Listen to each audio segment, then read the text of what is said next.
On this episode of the Star Wars Time Show, Matt and Nick are taking their tier list talents to the ground as they'll rank out the more memorable land vehicles featured in the Star Wars universe. And yes, they will call them AT-ATs, not AT-ATs, so there's your trigger warning, prequel generation.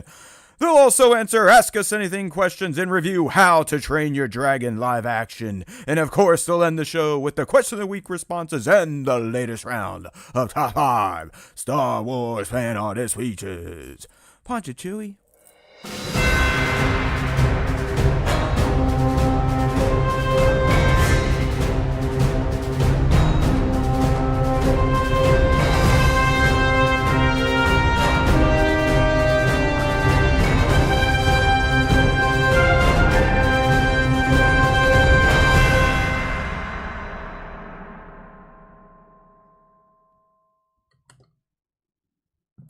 Hey now, everybody! Welcome back to the Star Wars Time Show. Look at this. You're already showering us with gifts and cash and super tips or whatever the hell they're called. We love you, Kramer. We love you, B-Mad, a.k.a. Based and Brazen. Let's go. We got Divided in here. Hey, look who showed up again. Mando Pirate. They're in the chat right now on the live stream on the YouTube channel having a discussion about the Indiana Jones video game that our very own young Nick reviewed many months ago and said it is a must play if you can get your hands on it. Right, yeah, Nick? it's super fun. Said, super fun game. All right. Yeah, you said that's a winner, so. Yeah, definitely. Definitely a good one. It's in that Lucasfilm, LucasArts property, so you're not straying too far away from Star Wars. I think that Troy Baker does a fantastic job at the at the Indiana Jones Harrison Ford voice. It's so much so that Harrison Ford actually came out and said, yeah, he gave this it a blessing. this is proof. Yeah, he's like, this is proof why you don't need to use AI. This guy does my voice better than I do my voice. All right, Harrison, let's go. Hey there, So, Hunter yeah. Biden Gaming. No, I'm not Mr. Based. I don't know who that is. Shadow MC1. Yo! And we're saying hello as well. Eternal. I don't know what all those pigs are for, but we love it. Darth Matter Art. Good to see you. We see your art on the Instagram sometimes. And it's nice to see you now on the live stream. Speaking of live stream, those of you that only listen to the SWTS on podcast, if you do want to watch this shit show live, Wednesdays, 5:30 p. Eastern, as close as we can get, youtube.com/Star Wars Time Show. Divided is saying the screen is blank. Hopefully that's not the case. Anyone else there? Nick, you see anything? I see it. Yeah, no, I see us. We're there. All right. Maybe just give it a refresh. Yeah, maybe catch it up to the live. I don't know, Divided, but we're trying to pretend that we don't have technical issues on this show. So nothing is wrong. Nothing ever goes wrong. Everything is perfect here. Shadow MC1, thank you for the subscription. Big up to the Shadow MC1. Welcome to the club. Hopefully you stick around. Sometimes that's not always the case. Apparently we swear too much, or we're stupid, or we have conversations that don't warrant us having girl partners. That was one of the ones from this week, Nick, when we were talking about I forget what it was, either we were talking about the Sith or starships, and he's like, this is what I'd be doing if I didn't have a girlfriend. And I was like, well, you should focus on your grammar. That's all I replied, because it looked like someone who hasn't been to school in a few years typed the message. All right. We're back with another tier list. You know, we'll be getting into that for the meat of today's episode. But before we do that, we always have Ask Us Anything. Then we got Pop Talk to discuss what's going on in pop culture, what you should be checking out, the movie theater, playing on your consoles or PC if you are a part of that PC master race. So, I don't know. I mean, I guess we get right into Ask Us Anything. We had a pretty long show last week. We covered the 60 most iconic starships in Star Wars. We made a few mistakes. We included the Snowspeeder, which technically probably should have been in this week's list. Oh, well, sue us, okay? You can send your complaints to SWTSHQ, and our resident cat will file them in the litter box, all right? That's right. But this week, like I said, we're doing land vehicles, and I really should have clarified it as vehicles that cannot go into space, because there might be a few that hover off the ground, don't necessarily touch the ground. Hovercrafts. Yeah, some fly in atmosphere even. So let's go. Whoa, they're going to rip us apart. Hey there, Yoitz Isaac. This is a podcast. It's whatever you want to call it, really. It's just kind of it's a mess. So welcome.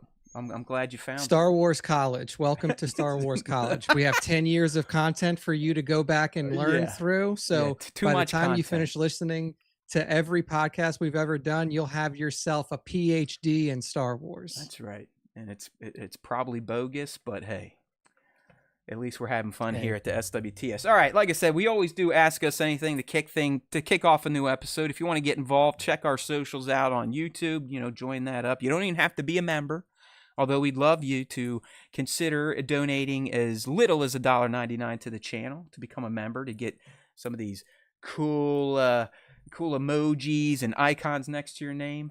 Glurber Durble, your Star Wars fans, name every clone. What clone do you want? You got Fives, Rex, Echo, Cody.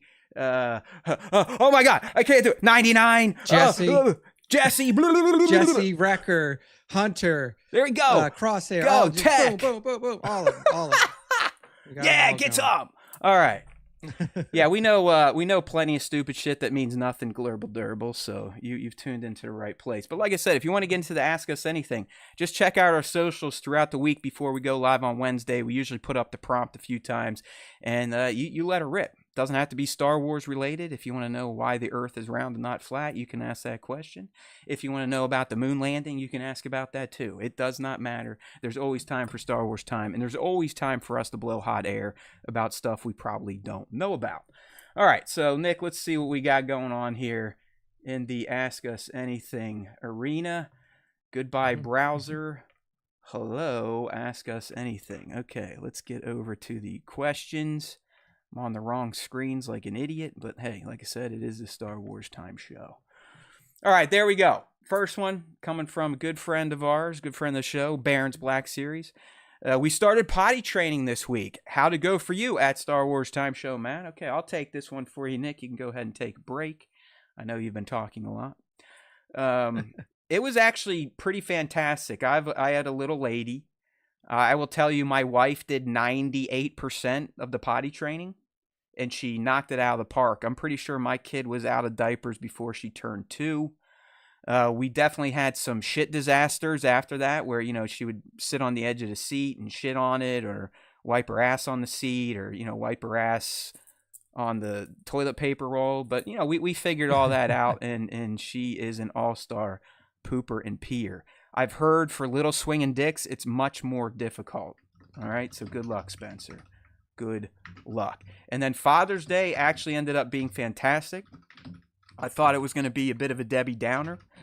I was making it a bit of a Debbie Downer. We had to go to our first travel lacrosse tournament down in Cincinnati this week, so I was like, oh, Matt, Dad's not going to get his day. Ugh. Dad's going to have to be being a dad and supporting his daughter. Woe is me. But luckily and not luckily for their team, they won 0-3 on Saturday, so they only had one game to play on Sunday. It was 8 in the morning, so we were actually back at Star Wars Time Show headquarters by 10 o'clock Sunday. I got to get myself a fantastic sandwich at Buck City Sammy's, and then close the night with some Qdoba. So for me, it's all about eating on Father's Day, as most celebrations are for me. I love to eat. It is my favorite drug on the planet.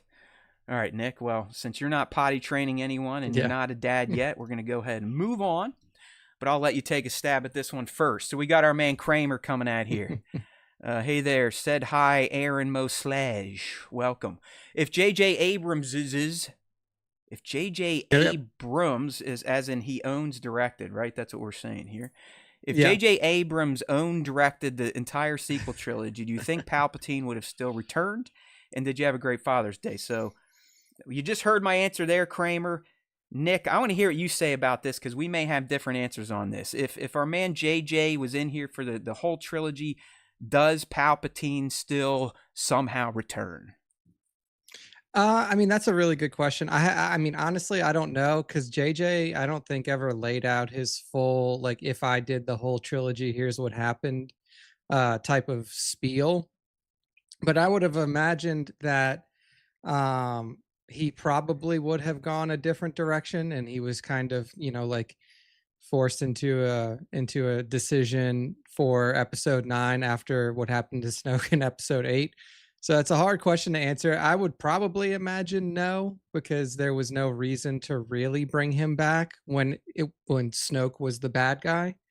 Um, so yeah, I would say no, but there's no way of us fully knowing the answer to that. Yeah, because we have some insights into what would have been if everything stayed as is. Colin was not going to bring back Palpatine. Kylo was going to be the big bad with then it wasn't Momin, but it was a Momin level Sith Lord out there that like kind of interferes with Kylo and works him over and all that fun type of stuff. You know what, man, it's tough because he's the one that made the choice to bring him back. So I think it must have been in his crawl somewhere, it must have been stewing around in that gray matter. So knowing I love JJ, but it's kind of a thing that he does struggle in closing things out. I think he still would have fucked this up. I do. I think he would have fucked it up. Yeah, possible. Just based on the fact, Nick, that he and his buddy Chris Terrio were the ones that came up with the fucking dumb idea in the first place. And they didn't need to. They had Kylo Ren right there, ready, as Supreme Leader. Could have been the big bad. Could have went somewhere with that and brought in maybe another major Sith Lord that's been chilling out. But no, we did the somehow introduction through Fortnite, and the rest is history. All right? So it's a damn shame because it definitely tanked that sequel hard. Tanked the sequel hard, that choice, in my opinion. All right. Just Reasons 2 has been showing up in the YouTube comment section, so we appreciate that. Just Reasons 2. And they're asking, what's y'all's favorite character from the Star Wars series? Mine's Embo. Let's see. What's your favorite character from the Star Wars series? From all of Star Wars? No, from the Star question. Wars. So whatever that is, it's just from the Star Wars. I mean, I don't know. My favorite character is probably... I mean, I really like Han Solo. Han Solo, I think, is a character that kind of does operate a little bit differently than everybody else. Han and Leia are the two that like don't follow your prototypical character archetypes, especially when they were first established in the OT. Like you're very used to like your heroic journey follower, like Luke Skywalker. You're very used to like your wise mentor, like Obi-Wan Kenobi. So Han and Leia were some really cool like roguish characters that didn't really follow the standard heroic journey script. Yeah, so maybe those two. All right. I know it's lame, but he really is my guy, and it's Anakin Darth Vader. I mean, he's the basis of the films. He's why Star Wars exists, whether you want to believe it or not. Just go look up old videos or interviews from the maker himself. It is the story of Anakin Skywalker from start to finish. So I'm taking the easy way out and going with the big guy. Alpha Kenny 1 asking how long YouTube been dating. Well, Nick, it's been what? At least 10 years at this point in time. So yeah, I mean, so actually, far... I was on my LinkedIn and I have like Star Wars Time show as one of my things on there is like, oh yeah, content creator for Star Wars Time show, host of the show. Yeah. It's been 10 years and 3 months. There I just looked at it so, earlier today. So our we did our first is thriving. Yeah, we did our first Star Wars podcast again. We had podcasted on and off before that, but we did our first Star Wars Time show in April of 2015 when we were leading up to the release of TFA. So that's right. And that very first show, actually, if anybody can actually find it, because it's not even attached to like the Star Wars Time show proper feed. This is when we're still doing it on Matt's old website, Entertainment Buddha. It was actually kind of a round table show. It was you as the primary host. I was on there with I think 3 other people that you worked with. Yeah, you were still Gamer Assault Weekly, and we'd like bring you in. Yeah. It was the Entertainment Buddha team would bring you in, and we would chat. And then Nick and I were like, you know what? We kind of like doing this, not with these assholes because they're not like us. So we spun out and it became a Friday night just async podcast where I'd get shit faced at B-dubs and basically scream at Nick for an hour and a half, 2 hours. Sometimes forget even what he was saying and lose my mind. So yeah, if you can find those, they might be out there on YouTube. Actually, don't go looking for them because I don't want that stuff dug up. Because I probably in this day and age, in this climate, I will be canceled immediately. All right. Moving on with Ask Us Anything. We got one from a longtime fan here, Scion XTC, saying, if you were a wrestler, what would your name be? And then would you be a babyface or a heel? And then what's your finisher, Nick? Dang. That's a go. I'm not super into the wrestling space anymore. I stopped watching wrestling like during the Attitude Era. But yeah, I don't know. I would probably be I don't know what a finisher is. Is a finisher like the guy who comes in at the end? So let me expose my knowledge here. Maybe you could take this one first, Matt. But essentially, most wrestlers have two moves. There's their signature.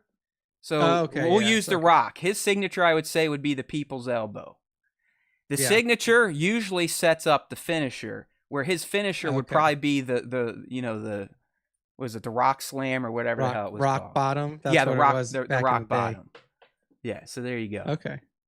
Gotcha. Yeah, I don't know. I mean, I have to think about this one, so I'm not going to give an answer super quick. I would probably be a baby face if that's the two choices, because I don't think that I would be a super great villain. I'm not very believable as a villain. And yeah, I don't know. I don't know what my name would be. I'm pulling out of this one. I can't think of a wrestler name right off the top of my head. So Matt, you go ahead and hit him with what you. Yeah, I mean, literally, it's dumb as shit. But I'm just trying to think like off the top of my head. I would probably keep my name, honestly, because you can do a lot with Haywood, like hey, would you blow me, and hey, would you get me something. Yeah. But I'd probably just be Matt the Hammer Haywood. There you go. There you go. That's good. I got mine. I finally, I was like, oh wait, here's my my gamer young tag Nick, on dude, some just young games Nick. that Walk I out. You walk out in your 50s and you're still young Nick. Like, hey. I would be Tricky Nicky. And I would be like a magician style character. I'd be like in magician garb, and I'd like throw cards at people and like take like a handkerchief out of my pants and like throw it in somebody's face and then jump on them, stuff like that. So that would be my persona. My finisher is one I've seen a girl do now. She's in NXT, and I hate that I forget her name, and I hate that I don't know the full name of the move, but it's something called like the Soul Snatcher or something like that. Nick, she does a reverse gainer off the top rope and then kind of like grabs the person's head in midair in this reverse gainer and fucking spikes their head on the ground. So it's insane. Like, I don't know how this girl is not a paraplegic yet, the way that like the amount of control this move takes. So some of those moves are crazy. My finisher would be, I would like, this is like some like weird, I don't even know if they still do this anymore, but it was like super, like there was always these finishers that are just super stupid to watch, where it's like somebody gets like their foot stepped on and then they're dazed, and then the guy's dazed, and then like the dude jumps to the top rope and like clotheslines him or does some shit like that. So I would pull out a deck of cards and I'd like throw them in front of their face, and they'd be like all confused about it. And then I would roll pin them. I would just roll, just roll on their legs, pin them while they're confused. Boom. Tricky Nicky is a technical tactician type of wrestler. I'm more of like just a meathead. So, all right, that was a good one there. Scion XTC. It's always fun to pretend. In fact, Raw coming to Columbus on Monday, and we got tickets, and it's looking like a great card. Nice. Cody versus Jay. Jade Cargill versus Roxanne for Queen of the Ring semifinals. You gotta love it. Okay, next one. Hey, Rippic Tan resurfacing here. What Star Wars projects are y'all? There's a lot of y'alls going around there. I know, Nick, you're a y'aller, so it makes sense to you. To me, I'm more of like a you guys, or if I really want to get full Pittsburgh, it would be yins. So y'all looking forward to. I miss Neil. What do you think, Nick? What are you looking for? My project that I'm looking forward to the most, honestly, the project that I'm looking forward to the most is Starfighter. It's the Sean Levy, Ryan Gosling movie. We got some casting news on that a couple weeks ago that Mia Goth is joining the cast next to Ryan Gosling. Um, it's a movie that I really do feel like is a welcome departure from like the standard formula of Star Wars, like, silver screen movies. It's a reason why I really enjoyed Solo, because it had a much different feel than standard Star Wars episodic movies, or even Rogue One, which kind of like still felt like it was in that episodic formula. But I'm really excited to see what a Sean Levy, Ryan Gosling duo can bring to Star Wars. I think that Gosling is an incredibly charismatic actor, and if they allow him to really thrive in that, then I think it can go really well. And Sean Levy has made some super fun material recently. If you go through his IMDb, you can see that like he doesn't focus on like super dramatic or super depressing things. Like this dude likes to have fun with his films, and I really want to see a Star Wars movie where like one of the primary motives is like, hey, let's have some fun with this thing and really make it happen. So yeah, that'll Well, be my choice. honestly, young Nick, that is the right answer. It is. It's the right answer. So I'll provide a counterpoint here. And I'll give my reasoning behind it. But I'm kind of like Mando Pirate here, where I'm a sucker for lore, stories that are existing that I'm waiting to be fleshed out, finished, added to. So I am too. I'm going Mando Grogu, and then I'm going Ahsoka season 2, because these are tentpole projects in the Mandoverse era. And by the time Mando and Grogu comes out, I think we're looking at almost 2 or 3 years since the last time we've touched in on them. It'll be at least 2 years since we've been in the Mandoverse era, Ahsoka being our last tour of it. So I am most interested to kind of start learning more answers about that Mandoverse era, even though young Nick is correct. I too want to see this new blood take up the Star Wars mantle and potentially do something different. And I do like that it's set in the sequel trilogy, so it's also going to give me some of that lore expansion that I love so much about all this fake shit. All right. And next question, Nova Toymation. Spaceballs 2, day one must see in theaters. I think he's asking that's a question. It is going to be in theaters. I know they made that a point when they promoted it last week. So yeah, that I won't even be there day one, Nova Toymation. I'll be there day 0, because I see all new movies Thursday before they officially come out. Thank you. There you go. Matt's got there, the Alfredo, inside welcome. scoop. Yeah. Yeah, I mean, for me, Spaceballs was a movie that like I got into pretty like early in my life. Like after I had seen Star Wars, it's probably like 13 years old when I saw Spaceballs for the first time. And I know that movie came out like long before I turned 13, but I loved it. Like Spaceballs is one of my favorite Mel Brooks movies. And it's Spaceballs. Spaceballs. Pizza the Hut and Lone Star and Barf, like just all the characters are great. I mean, the assholes. Yeah, I'm just surrounded by assholes. Like, isn't he the gunner and his fucking eyes are crossed, right? When he turns his eyes around. are crossed. His eyes are ludicrous speed. Really dude, it's just fantastic. Like, and what I really love about it is they're getting Rick Moranis to come back. I mean, if you okay, good. I didn't know if that was confirmed. So Dark Helmet is coming back. What about Lone Star? Is Pullman still alive? Yeah. Pullman's coming, and he's bringing his son, and his son is Lewis Pullman, who was in Thunderbolts. So like he's had some pretty big exposure recently. So he's going to be in it as well. So confirmed is definitely Bill and Lewis Pullman and Rick Moranis returning as Dark Helmet. So dude, I'm pumped for it. Like, it sucks that obviously like John Candy's not with us anymore. He's not going to be able to reprise the role as Barf. So we'll see what they do there. Well, Joan Rivers can't voice the golden bot either. Dot. Yeah, Dot Matrix. But yeah, I'm pumped. I'm super excited for Spaceballs 2, dude. I'm in and ready to go. No, yeah, I'm all about it. I haven't watched a Mel Brooks type of movie in years, and I might need to, because I love just stupid slapstick idiocy, and it's just like I love it. It's like Blazing Saddles. Best, I mean, man. listen, we're not going to quote anything from it, but that's the epitome of Brooks. It's just like in your face slapstick comedy. A little edgy. I mean, think how edgy that shit was. I mean, you probably couldn't That even is watch true. Blazing Saddles right now in public without getting yelled Oh, at. dude, So. I mean, Blazing Saddles is definitely a controversial movie because it does like it speaks specifically to That old race, lady right? just Like walks up to the sheriff. He's like, "It's so terrible." Or that one guy yeah, man. punches the horse out. All right. Sorry. Lots of good stuff. Lots of good stuff in there. History of the world. I mean, come on. All right, here we go. All right. So yeah, Nova, we're definitely gonna be there. All right. Ever seen a ghost while living on this rock?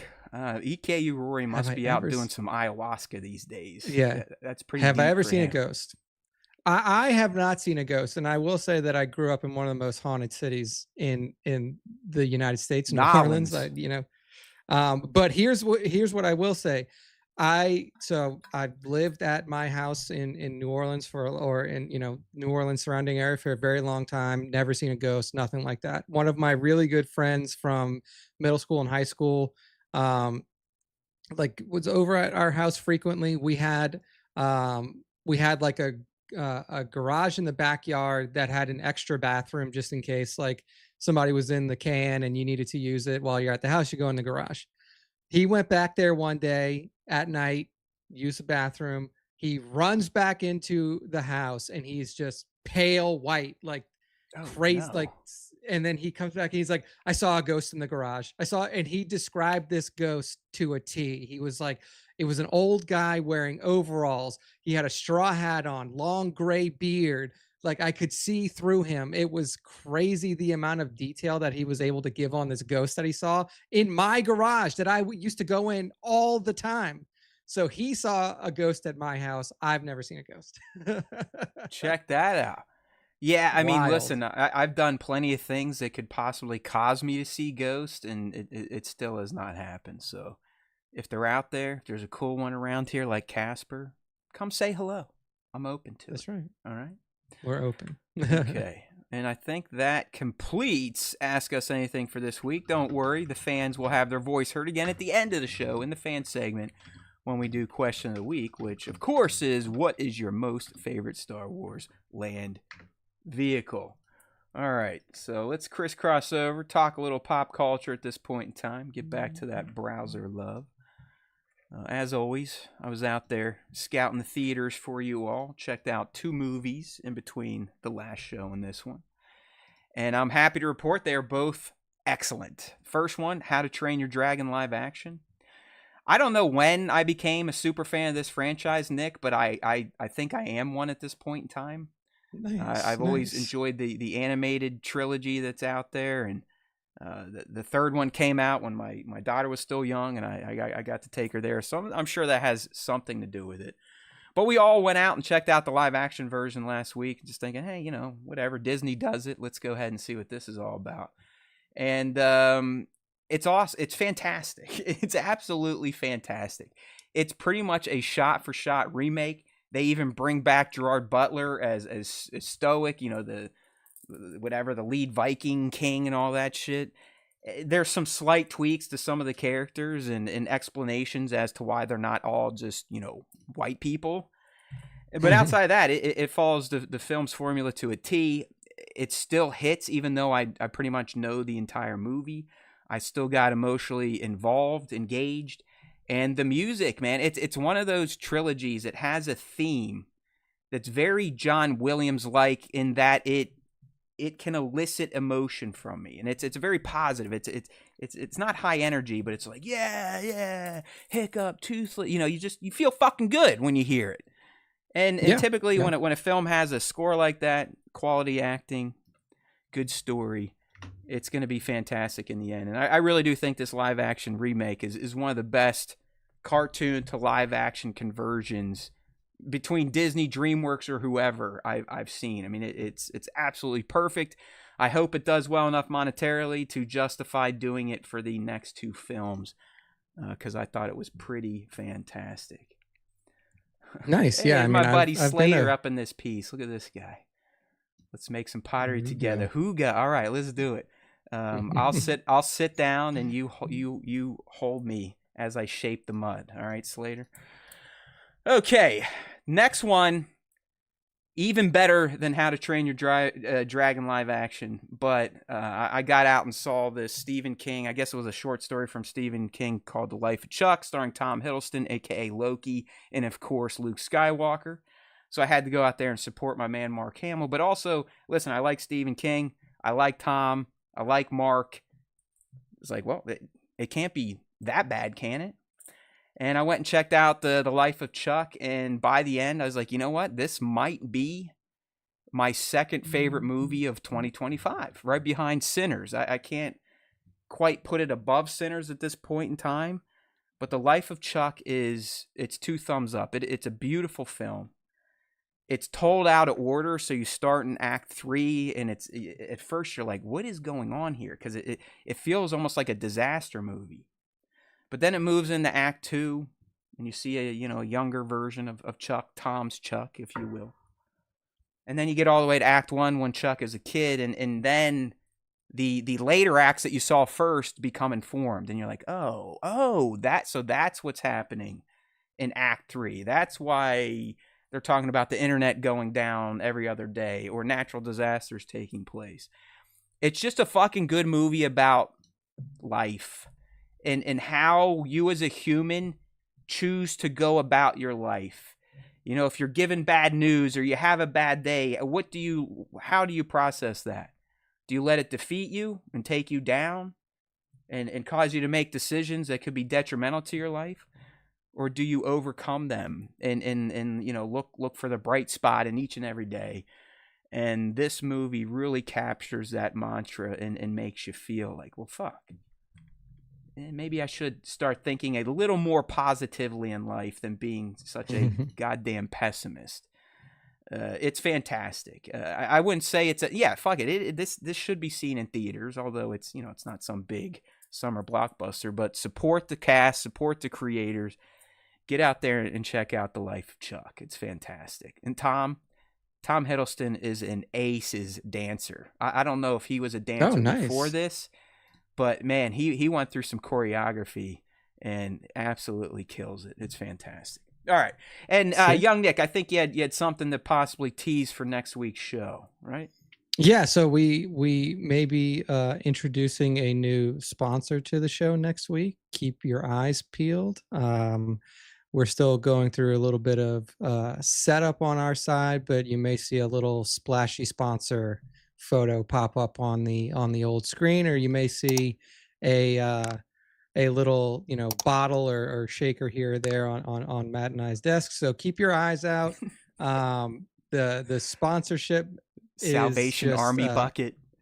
Yeah, Salvation Army bucket. But bell. Hey, if you use our code, you'll get a percentage off, and you'll also help support the show.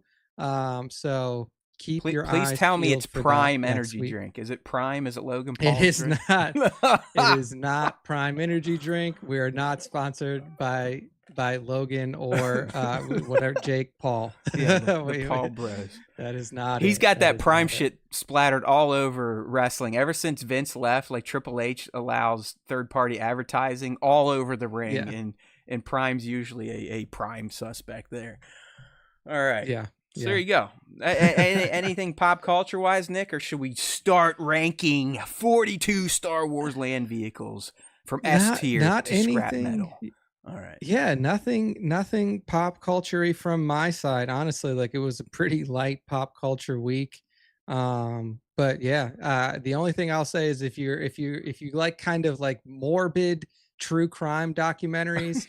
There is one that is releasing on HBO Max now called The Mortician, which is just absolutely fucking wild. So if you like true crime documentaries, stuff like that, it is real, but it's a reenactment of a crime that happened, or no, like a documentary.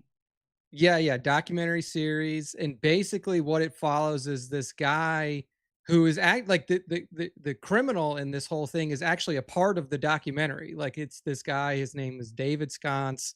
He ran a crematorium in some part of the country, I think in like the Nevada area, and like really did some crazy shit with this crematorium that he was running, broke laws, did a whole bunch of like illegal stuff.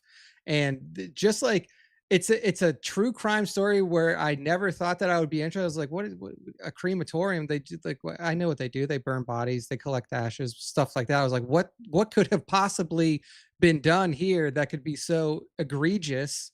And holy shit, like you would be surprised at this at this stuff. League is also watching it, so League is on the Mortician. It is a crazy and wild story. So if you like true crime documentaries, go ahead and All watch right. Mortician on HBO Max.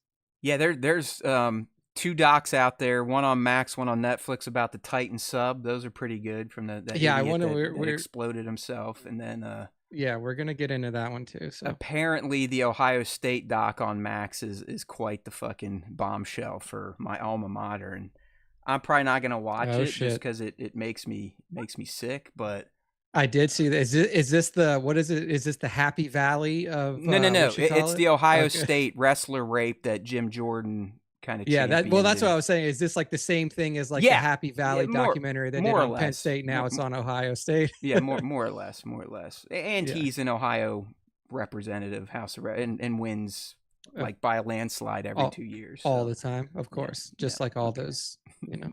What can you do? What can you What do? can you do exactly, Nick? The way things are going these days, we're not gonna be doing much. So we're gonna enjoy our time while we can. Otherwise, someone find me a fucking rocket ship to space, because I'm ready to get the hell out of here. All right, well, let's do this thing. Last week, we broke down 60 Star Wars starships. We ranked them from S tier to scrap metal. There was a little bit of a contention over the TIE fighter. I saw that our AI companion liked that video, Nick. Actually, we got a lot of good. I have to applaud Opus. You know, we use Opus every week. Nick feeds the full We show do. into, and it cuts up usually around 40 or 50 clips that are 3 minutes or less. And, you know, Nick will usually put out a week's worth. And if I'm feeling bored or got extra time, I'll make a pass through it. And I had to shut some down, Nick, but I'm probably going to work through the rest because I think the AI fucking killed it. Like the titles Yeah. it made were fantastic. I was like, damn, look at Yeah, this thing. this one, I think the tier lists give it a lot of like stuff to work with because it's like we're talking about stuff for short amount of times and it can throw up those like splashy titles. So yeah, I Yeah. think that it definitely did good with It this did a good most job. recent So one. I've actually been working through that, putting them like at the end of July, August now. So there's always time for Star Wars time, I promise you. And you're always, every single day of the year, there's going to be some Star Wars Time Show content popping up in your YouTube feed, Instagram, TikTok, Discord. Dick Eaton with a good one here. Yeah, Dick, I don't understand that either. They should have just swam up after that sub imploded. I'm with you. All right. So, like I said, last week we broke down the starships. You can check out our rankings and the fan rankings out on StarWarsTime.net. And now today, we're going to take our talents, our judging skills, to the land vehicles, or like I said, vehicles that cannot make it to space. So yes, we did screw up last week by including the snow speeder. I did I did kind of bring that up last week. It was a bad call. So go ahead and make fun of me. Yes, we're loser fans. We don't know anything. We love each other. Whatever things else you want to say about us, because we talk about Star Wars on YouTube, and you happen to tune in. So is it us or is it you? I don't really know. Can you oil up for my Riley? Yeah, sure. Where's the oil at? Hey, can you bring the oil down here? The baby oil that I put on every night. All right. Okay, it's coming down there, Jacob Pfeiffer. Just hold on. All right, so the way we do this, we've got 42 of these land vehicles to get through. We'll be starting right here at number 1, which is going to be, I think, a lot of people's favorite here, the 74Z speeder bike, first introduced in Return of the Jedi. And it is, I mean, come on, it's the way it sounds, the way it looks, the way it's used in Return of the Jedi, the hijinks with the Ewoks, then the twins getting on it, you know, jumping from bike to bike, Luke, you know, chopping one in half. And we've seen them pop up in other bits of Star Wars. You know, we had the white ones in The Mandalorian with IG-11 and Grogu riding through town like pimps. So it's a very iconic vehicle. It's definitely one that I think most fans, if it was in a lineup, they'd be able to identify it as a Star Wars speeder bike. So I think it might rank pretty high, at least in my mind. What about you, Nick? Yeah, dude, I actually love this one, and I'll break it down for you why I love this one. First, speed, incredibly fast. Like we've seen these things zipping through the forest on Endor, dodging, like the nimbleness, the speed, Phew, maneuverability, phew, and it has weapons attached to it pew, too. pew, It's got pew. that front blaster and like right up on the nose. Like these things are combat capable. They're very easy to maneuver with. Even an Ewok can do it. They're fast.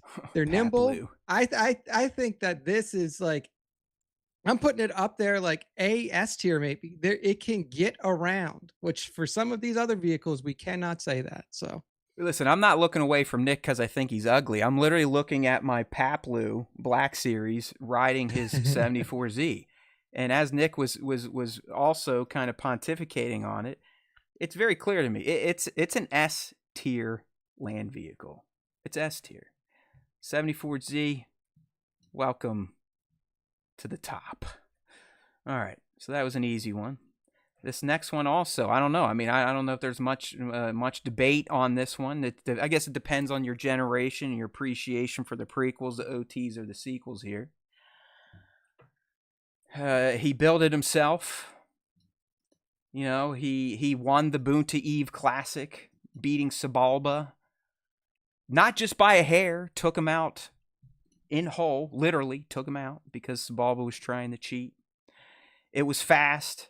He pieced it together through junk, through his slave owner shop, outside of the power converter that Qui-Gon gave him. Our friends over Beyond the Dune Sea think it's yellow, even though it's blue and orange. But Anakin's pod racer is very iconic. It was turned into a yes. video game, like literally a video game you could ride in the pod at the arcades. It got, home video games. It's got that killer, like, sound. It's doing jumps. It's winning races. Doesn't one of the engines get kind of reconfigured into Cobb Vance's speeder in the Mandoverse? So it's got all sorts of history. This one, Nick, is definitely starting off very high for me, but I'll go ahead and let you level set and see where we go with this one.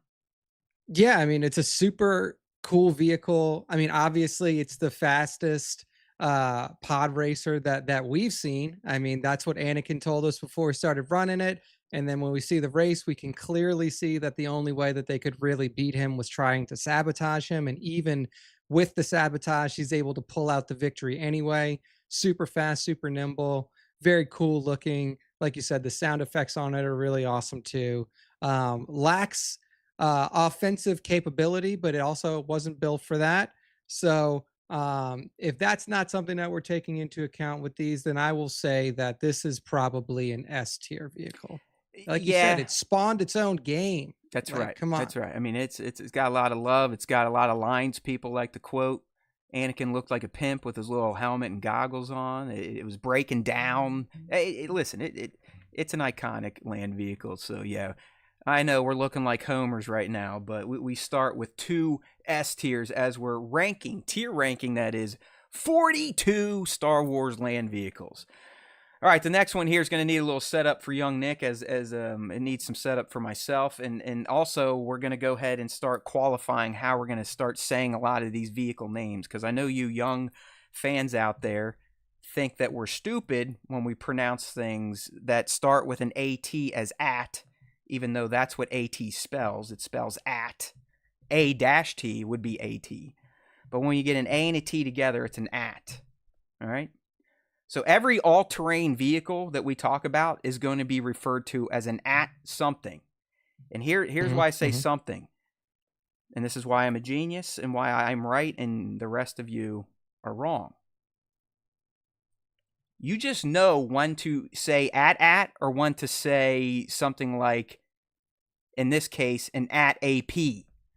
I could call what we're going to rate here an at app, but it doesn't make sense. So you say, very naturally, an at AP. So the all-terrain attack pod, Nick, this thing is essentially a sniper tank that was used in the Clone Wars.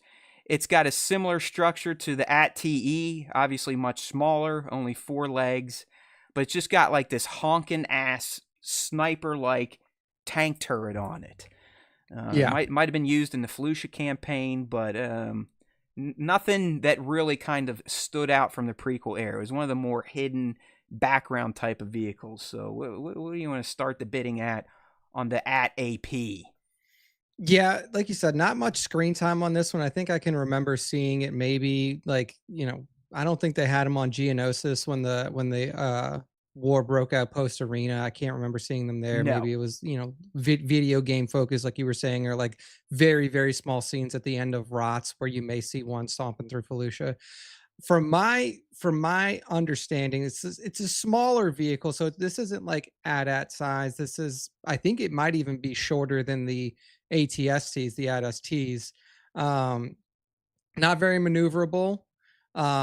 Basically, like you said, kind of like a one shot, one kill type of thing. So it doesn't have a high rate of fire. I'm going to start this off at B tier, just because it does have that big gun firing capability. But I can't see it going higher than B. Yeah, man. I mean, there's just something off-putting about this one to me.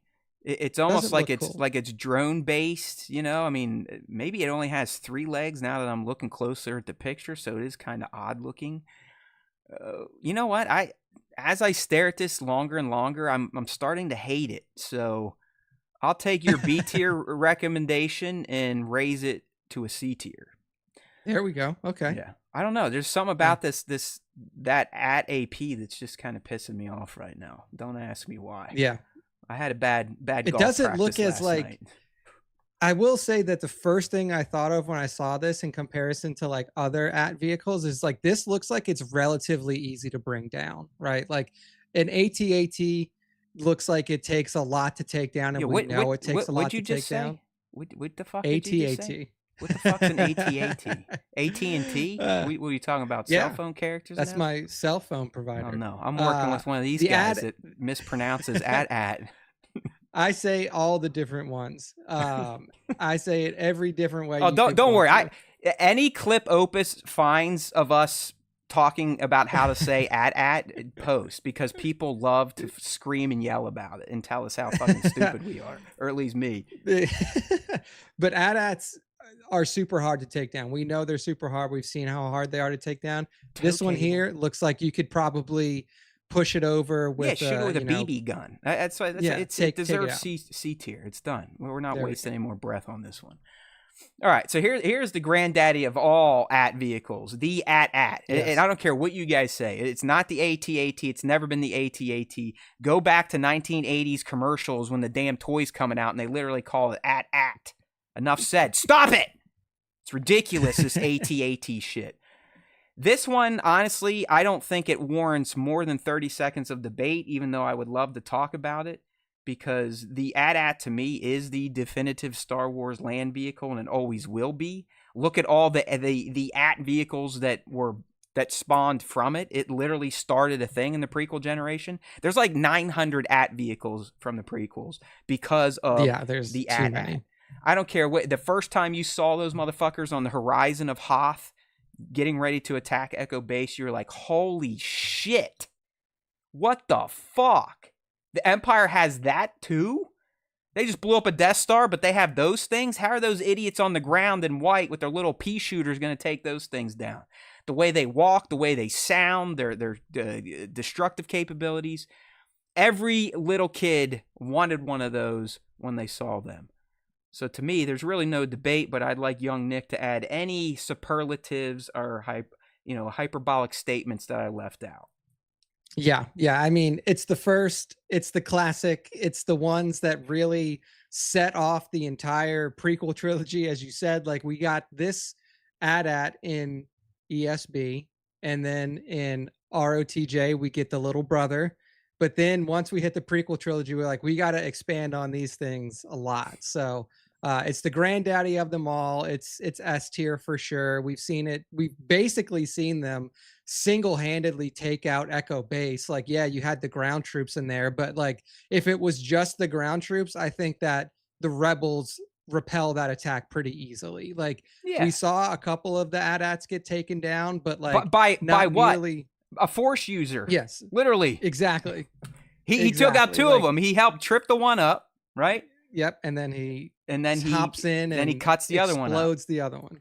So I do think that this is S tier. Obviously, like, we saw the capabilities of these machines, no questions asked. Of course it is.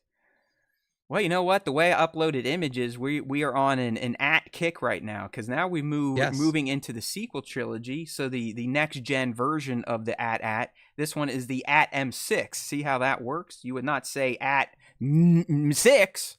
It's at M6, the all terrain mega caliber 6 Walker, whatever the fuck that means. That's what Ryan Johnson and team wanted to call it. We really only got to see him in action on Crate. To me, Nick, they looked like gorillas. The way they walked, I mean, Yeah. they literally like walk on their knuckles. The way they turned their head and kind of stomped to fire on Jedi Master Luke also elicited imagery of like an animal, which was kind of neat. But I'll Yeah. be honest with you, I do not prefer them as much as the OG at. They made enough changes to make it look very animalistic. So much so that I'm like, you know what? I don't really get the knuckle walking look and the kind of the humpback here or the hunchback on these things. And for Christ's sakes, they couldn't even kill a Jedi ghost. So what do you think about the at M6s? Do they deserve a place next to their father, or should they be relegated? I know this is a tough one, right? Because it's technically supposed to be an upgrade, but I agree with you. I like the visual changes. I don't think that we really saw enough of them to really place them in that S tier with the granddaddy of them all, the AT-AT. I do like the adjustments that they made to the cargo hold area where like the sides can open up. I believe that's a functionality of them. So instead of only having like a hatch that you can come in and go out of to get in, the sides can open up. You can deploy troops from there. So there's a little bit of an upgrade in that arena, but clearly they have pretty good firepower. They can blow a hole in the crate ground and leave some damage there. More, But more, more. um, other than that, I think that they're A tier. I think that they have a really cool design. I do like the animalistic changes that they made to the design aspects of it. I like that They even growl a little uh, bit, right? Like don't they go like right, the right. sound, yeah, there's more of a sound associated with it than there were for the or a different sound associated than there is for the AT-AT original. So I think it's A tier though. I think that they're a massive structure. They clearly have a little bit of movement capability, and their firepower is nothing to be scoffed at. Yeah, So I'm with you. I'm not going to fight you on that. After all, it is based on the at, so you got to give it some credit there. And maybe honestly, I think the reason they made the changes to the legs, and I'm probably making this up, but it sounds good, is it was a direct defense to the tow cable attack. I might be onto something here. dude, that actually makes a ton of sense. You know, like they recognize the weakness Yeah, from the Imperial days, and they're like, we got to have something live that and can, learn, you know. live and learn. That first order, they weren't as dumb as they look. You know what I mean? That's right. Okay, so moving right along here, if you just tuned in, we are tier ranking 42 Star Wars land vehicles, at least the more iconic ones. I'm sure some of you diehards could poke holes in this list and say there should be way more. I did find a bunch from random video games like Empire at War or Galactic Battlegrounds where Nick would be like, what the hell is that? Like, what is that tank? So I was like, no, we're not going to do that. All right, let's head back to the prequel area, though. We're still on the AT train, all right? We're still talking about these all-terrain vehicles that all stemmed from George's AT-AT from Empire Strikes Back. This next one here, again, you very, very brief glimpse of it. It's like one of the opening shots of Felucia, where they're coming down in the forest. You see a battle taking place. There's actually a few ships on here from that scene that you might have missed. But I'm talking about the AT-OT, or as we may want to call the AT-AT, because AT plus AT equals AT. But the AT-OT is the all-terrain open transport, Nick, and it's kind of cool in that it's kind of like an AT-E without a roof. So a bunch of clones just sit on the top, so they've got the high ground, and they just ride in the thing, blowing the shit out of ground troops. So it just kind of gives ground forces a platform to snipe from while also having its own arms. But I know the picture's tiny. Shape very similar to the all-terrain or the AT-TE from the Clone Wars era, but not quite that tanky-looking thing. Yeah, so just to give a little bit more context, 4 laser cannons, 2 of them are forward-facing medium cannons, 2 rear anti-personnel cannons, so 2 in the front, 2 in the back, open top, fits several clone troopers, and then walked at a maximum speed of 55 kilometers per hour, which, if you are from across the pond, let us dumb Americans know how many that is in miles per hour. I think it's probably around 30 miles It's an at hour, least somewhere around there, 5,000 right? miles, I think. Yeah, it's super fast. Yeah. But the concept is very cool. It's a, Grand Army of the Republic vehicle. I think that the That. biggest weakness of this is that they have an open top, which is nice if you're shooting down, but if you have an aerial vehicle that's flying overhead, if you have one of these buzz droids, or if you have an in atmosphere CIS flying vehicle overhead, you have no cover. You're just getting pelted. You're Shooting fish in a done. barrel. Exactly. So I would say, because of that very glaring weakness, I'd probably put it in B tier. I can see that it's good to get around like jungle areas like Felucia, give people vantage points and stuff like that, but doesn't look like their mounted cannons are that strong, and they're primarily relying on their troopers on the inside to do a lot of their fighting. But if those troopers on the inside, if somebody has the high ground on them, it's over. So Very, I'll very put it true. B tier. Good points there. I will agree with you. I think it's B tier. It's not completely ugly like the attack pod. So I think B's a fair treatment there. All right, moving back to the original trilogy. And again, I probably should have qualified this list and said it's vehicles that cannot fly in space, because we're talking about the Bespin Cloud Car. One of the more interesting vehicles George and team cooked up in the OT, when you think about it, Nick, it's got twin hulls, essentially, and then the engine is in between, and you're like, well, why not just put 2 seats in one cockpit? It's not like these things can separate and fly on their own. But hey, it's Star Wars. Doesn't have to make sense. They were kind of like the security patrol around Bespin there, or Cloud City.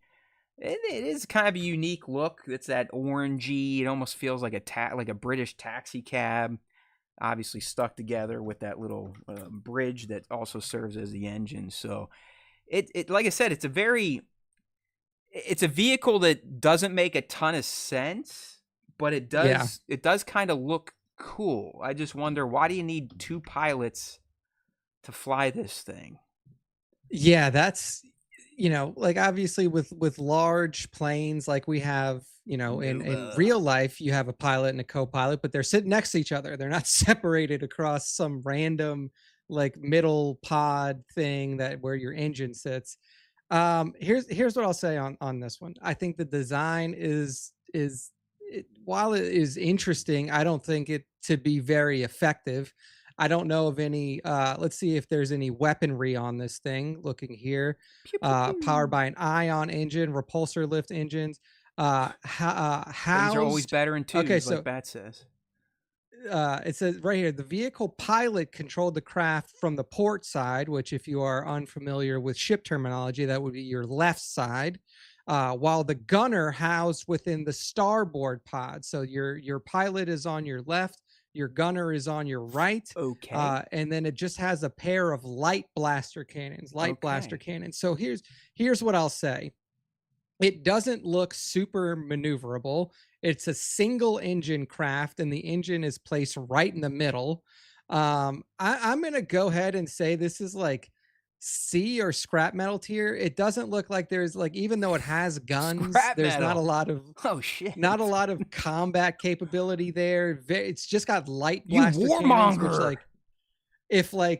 I'm just saying, if you're a security vehicle and you're trying to protect a place that Okay. is known for harvesting minerals, materials, gases, maybe you should have something that's a little bit more combat ready, because I'm going to tell you this, like, even against the Millennium Falcon's hull, this thing ain't doing nothing. Like, those little light blaster cannons are not going to crack the hull of the Millennium Bat Falcon. makes a good point. I mean, Han was like, okay, yeah, I'll go ahead and land. Because remember, they strafe his ass, right? When he's like, yo, I know Lando, come on. They did, but he wasn't like, he's probably like, look, I don't want to blow up my friend's ships. Like, I could take these things out easy. Hey, Chewie, get on the turret, pal. Take care of these jokers. All right, so you're saying C tier scrap metal. That's where I'll Man, say. you know what? I don't necessarily hate it. Like honestly, I hate the AT-AP more than this thing. Um, so I think I'll settle on C then. I can't put Okay, that's fine. Lando's That's fine. I'll lovely take it. cloud car. Just even the name cloud car. It sounds like a clown car. I mean, it deserves to at least be C tier. All right, good stuff there. All Next right. one here, prequel generation, the Phantom Menace, the AAT tank from the Trade Federation. I love these things, man. I love the way they sound. I love the way they look. I love the way they operate. The way they, the sound of their hover, complemented with the sound of their cannon. They got Roger in there, Roger running the thing. So I honestly, it's one of my more favorite vehicles from the Trade Federation, the Separatists, CIS, whatever they turned into. I just really like this tank. It was most heavily used in the Phantom Menace and then the Clone Wars cartoons. But they're pretty badass. I mean, they got a cannon. They've got those lower things that can kind of shoot shit out of them as well. I mean, they got plenty of weaponry, and for the most part, you would think they'd be autonomous, but they do require, I believe, a B1 to at least pilot it. So exactly, yeah. The B ones are in there. what do you think of the AAT, Nick? I mean, is it high on your list, or is this kind of too plain Jane? Yeah, it's like I'm trying to really figure out the best way to place this because it's obviously a very iconic vehicle from, and it's even like even outside of the movies, like it was in every Battlefront game, I believe. I think it was in OG Battlefront 1, 2. It's in new It's a Battlefront tried and 1, true 2. vehicle in Star Wars at this point for sure. It's a staple. Definitely, definitely. So I don't think it's quite S tier because I think there's some maneuverability concerns with it, and it's not large enough to like an AT, like one of the larger AT vehicles Yeah, to not it's a have true to worry tank. about. Yeah, like it can still get damaged. You can take them out pretty easily in the games. We also saw that Gungans just took them out with the Boombas. So I would say that like I'm thinking like maybe high B, low A tier is where I'm going with. I think it's a fair assessment. All right. Well, whenever you give me that opening where we got splitsies, that's where I'll sometimes bring in my fanboy hat. And there's just something about this tank. And listen, I don't hate the prequel trilogy. There's not my favorite. Okay, not a lot of standout stuff from there for me. But this tank may be one of them. So I'm going to go ahead. Nick gave me the opening. I'm going to put the AAT into A tier. So for all you haters out there to think I just sit here and pound and punch down at the prequels all the time, suck it. All right. There you go. We're staying with the prequels, and we saw this vehicle for the first time, I believe, in Revenge of the Sith on Kashyyyk after all the shit goes down, after Order 66 is called in. They're kind of out there scanning bodies, looking for Grandmaster Yoda, and the clones are riding what is known as the AT-RT, the All-Terrain Recon Transport. Some could argue they were the early basis for the Chicken Walkers, our AT-STs. Obviously much smaller, but function the same way. 2 legs, clones would be up in the pod, and it really did look like they were, riding an ostrich or a chicken. So I know they're more widely used in the Clone Wars cartoon, but you did get to them in live action a bit. It is kind of neat seeing them, the way they walk and how fast clones can get around. They've got a turret, and with a clone on them, they're going to be even more deadly because you've got essentially Mandalorian piloting them. So what do you think about the AT-RT, Nick? Yeah, another one that you can find in some video games as well, especially the newer Battlefront games. I think they're really cool vehicles. I would almost consider these in the same category as I mean, I guess not quite the indoor speeder, but it is like more of a personal vehicle. It's not really like a transport vehicle, larger vehicle like we've talked about a couple times. I think that these are cool. I really do think that these are cool. I think that the combat capability to essentially take it from like a single man vehicle, you have like some good cover behind, like in front of you, with the way that the cockpit is built out. It's not fully you can just encapsulated. stomp on ground forces, man. You just run through the lines with this thing. Exactly. Like if you're not against any other vehicles, then you're in a really good spot if you're in this. It's got your turret, like you mentioned, on it. I think that given its style and capabilities, I would probably put it in A tier. I know it's weird putting this in A tier next to like, the AAT tank like we just talked about, but it is a different style of vehicle, and I think that it serves its purpose well. So I would say A tier for this. Yeah, Bat's saying cool AF, seems kind of wonky, easy to take out. Sure, who knows? Doesn't matter. It might look cool, might walk cool. And don't we see Din Djarin on on something similar in Mando Grogu Sizzles when he's like running down that hill to Yeah, catch it's up with something the AT-ATs? So something it, similar. yeah, Something it might similar for have sure. some legs too and make it into the Mandoverse era. So A tier, B tier, I don't Where are know. you feeling? I don't know. I mean that other the open transport does feel a little lonely there. Yeah, I I think could see B I think I'm tier gonna for put it. this I'm one. gonna put it B. I'm gonna put it B because it is. I mean, as cool as it is, It's like, how practical is it really? How practical is it really?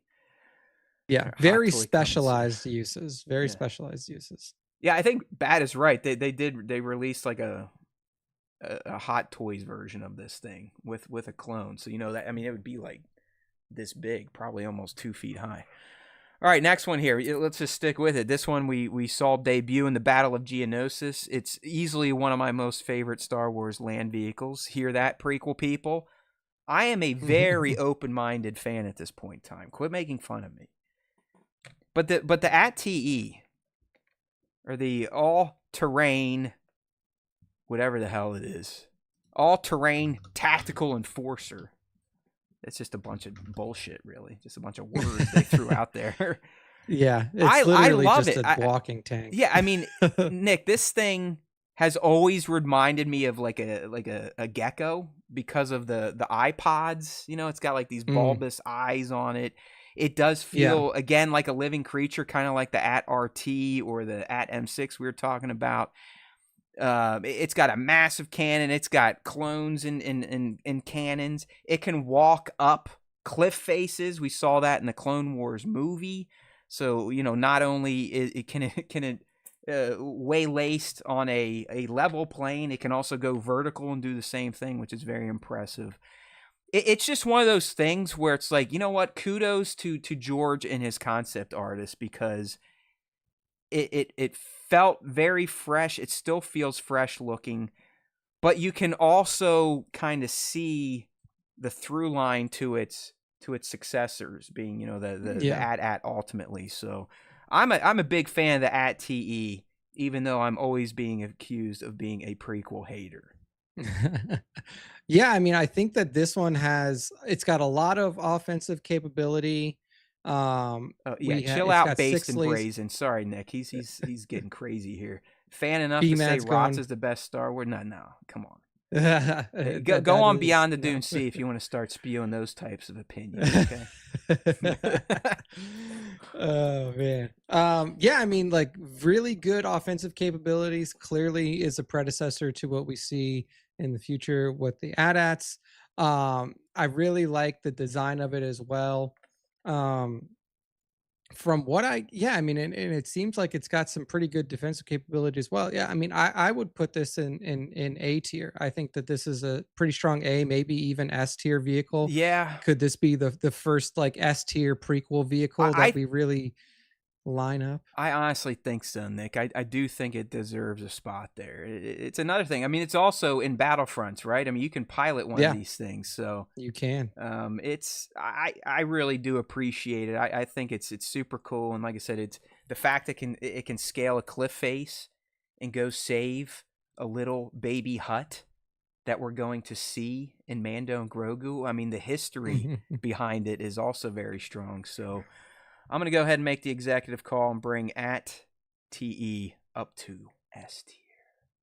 There Or we for go. you prequel fans, the AT-TE. It's just, that's too much of a mouthful. Why do you people like saying AT? Ugh!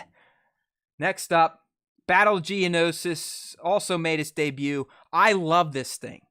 I love it. Yeah. It literally has a Pinocchio nose, 2 fucking eyes, and a smiley face. Like, no joke. George saw that and was like, yes, we're doing that. We are making a walking spider tank that looks like it has a fucking face, and I don't care what anyone says. I'm talking about the dwarf spider. All right, the dwarf spider tank, again, saw it for the first time, Battle of Geonosis. I am not kidding. It's got 4 legs, it's got a long nose, and it has 2 eyes and a smiley face. Right, Nick? I mean, I am not embellishing here. Its chassis is someone's fucking head. And for that fact alone, it is S tier. But I'll let Nick weigh in. Maybe he can chip it down a few levels. I think it, like, the look of it is definitely super cool. From what I can remember, we saw these things get blasted pretty easily. Like they're not the most sturdy of vehicle. We saw them taken out pretty easily. Their weaponry is limited, so they only have that one nose mounted cannon. It can do rapid fire and burst fire, so there's 2 firing modes to it. But I will say that they're pretty vulnerable out there. You know, they're not a super heavily armored vehicle. They can get blown up pretty easily. This is like a lot. They're more used for like putting down heavy fire. Who cares if it actually works? Just look at how it looks, man. Like, it's funny looking. I would say like B or A tier on this one because of the look alone. But if I'm combat capability, I'd probably put a little lower. Oh man, he's such a curmudgeon. All right, I said S. He said B or A. If you do tier math, the logic equals A tier. All right, so we're gonna put the dwarf spider comfortable with that in A tier. I love this thing. It's imagine if you were fighting a war and the enemy wheeled this thing out. You'd be like, what the are these people doing? Like, what are they doing here? Like, why would you design it like this? Why would you make it look like someone's head? That's right. Yeah. Oh, hold on. Raphael Nishizumi is saying that the dwarf spiders were on the side of the cliffs just like the AT-ATs, Nick. Come on. Give them some credit. All right. We'll still keep it A tier. I think that A tier is appropriate. Right. I think that you heard it here first, people. I tried to stump for the dwarf spider to be S tier, but young Nick would not have it. I have taken some liberties, so you know, a little give and take. That's how we do it on a Star Wars Time Show. A little give and take sometimes. All right, we love the prequels, by the way, because the next like 10 ships or vehicles are still from the prequels. There are also a lot more vehicles in the prequels than the OT. Even the sequel, even more than the sequels. Very true. Next one here, it only shows up briefly as they're planning for the Battle of Naboo. Captain Panaka and his lackeys show up in it. It is known as a Naboo flash speeder. Had kind of that chrome blue look to it, Nick. A little turret on the back. But again, nothing that really was utilized in a way that you're like, oh damn, there goes that flash speeder again. It's not like Luke's, X-34. Where there's just a level of chutzpah to it where you're like, yeah, that's a fucking speeder I would love to have. Flash speeder, I don't know. You know, it's kind of like, meh. And the fact that Panaka was whipping it, that guy was such a douche anyways, so it's probably a douchey speeder to begin with. What do you think of the Nabooian flash speeder? I mean, like you're saying, it's like not anything that's like super impressive. I don't consider it to be like, you know, something that I would want to ride around in myself either. I'm kind of leaning towards C tier. Looks like an old Cadillac, right? Like a 1950s boat. Yeah, exactly. So not something that I'm super interested in, but I think that C tier, that's where I'm leaning on this one. Again, like you said, not a ton of screen time. Not a ton of offensive capability. Honestly, dude, just for the fact that Captain Panaka saw it, I do not like Captain Panaka. I think he's a dick. Yeah, you're not a Panaka fan. Well, guess what? He was such not a fan of this himself. He's not even in Attack of the Clones. They just replace him with Typho or whatever. Like no explanation whatsoever. Panaka just disappears because he's an idiot. All right, you know what? Screw him. I do. I hate his guts. Let's go and scrap metal. Your flash speeder sucks, Cap. Let's stick with speeders from Naboo.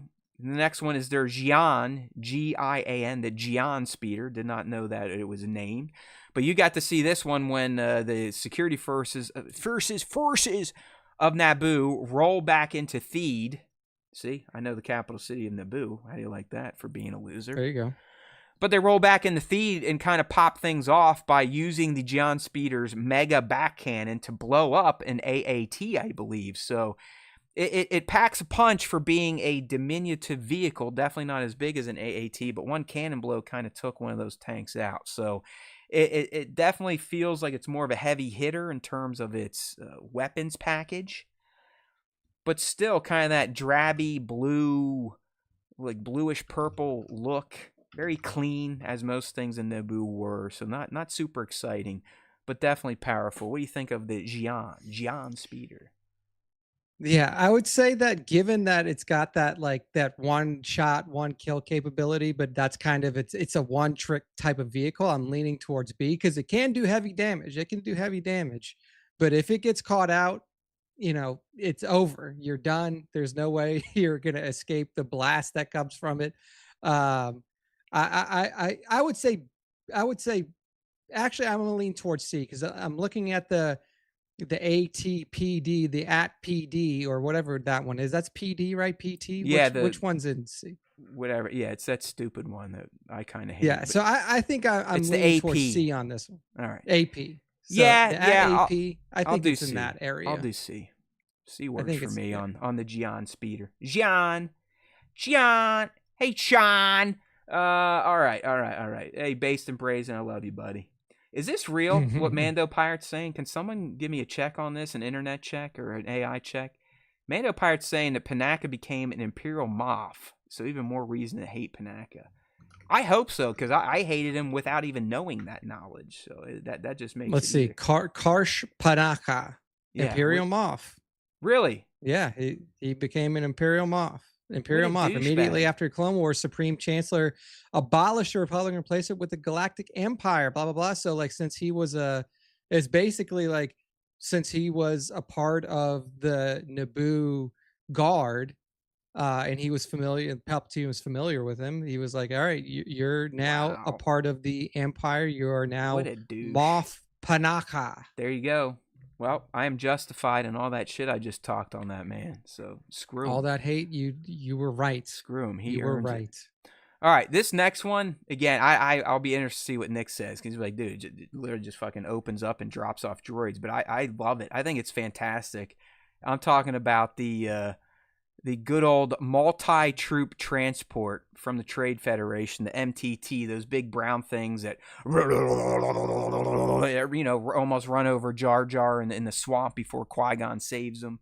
Then they open up their guts and dump out like a whole battalion of battle droids, an awesome looking scene at the Battle of Naboo when they kind of line up and present, and the droids drop up and then they kind of transform into their full form.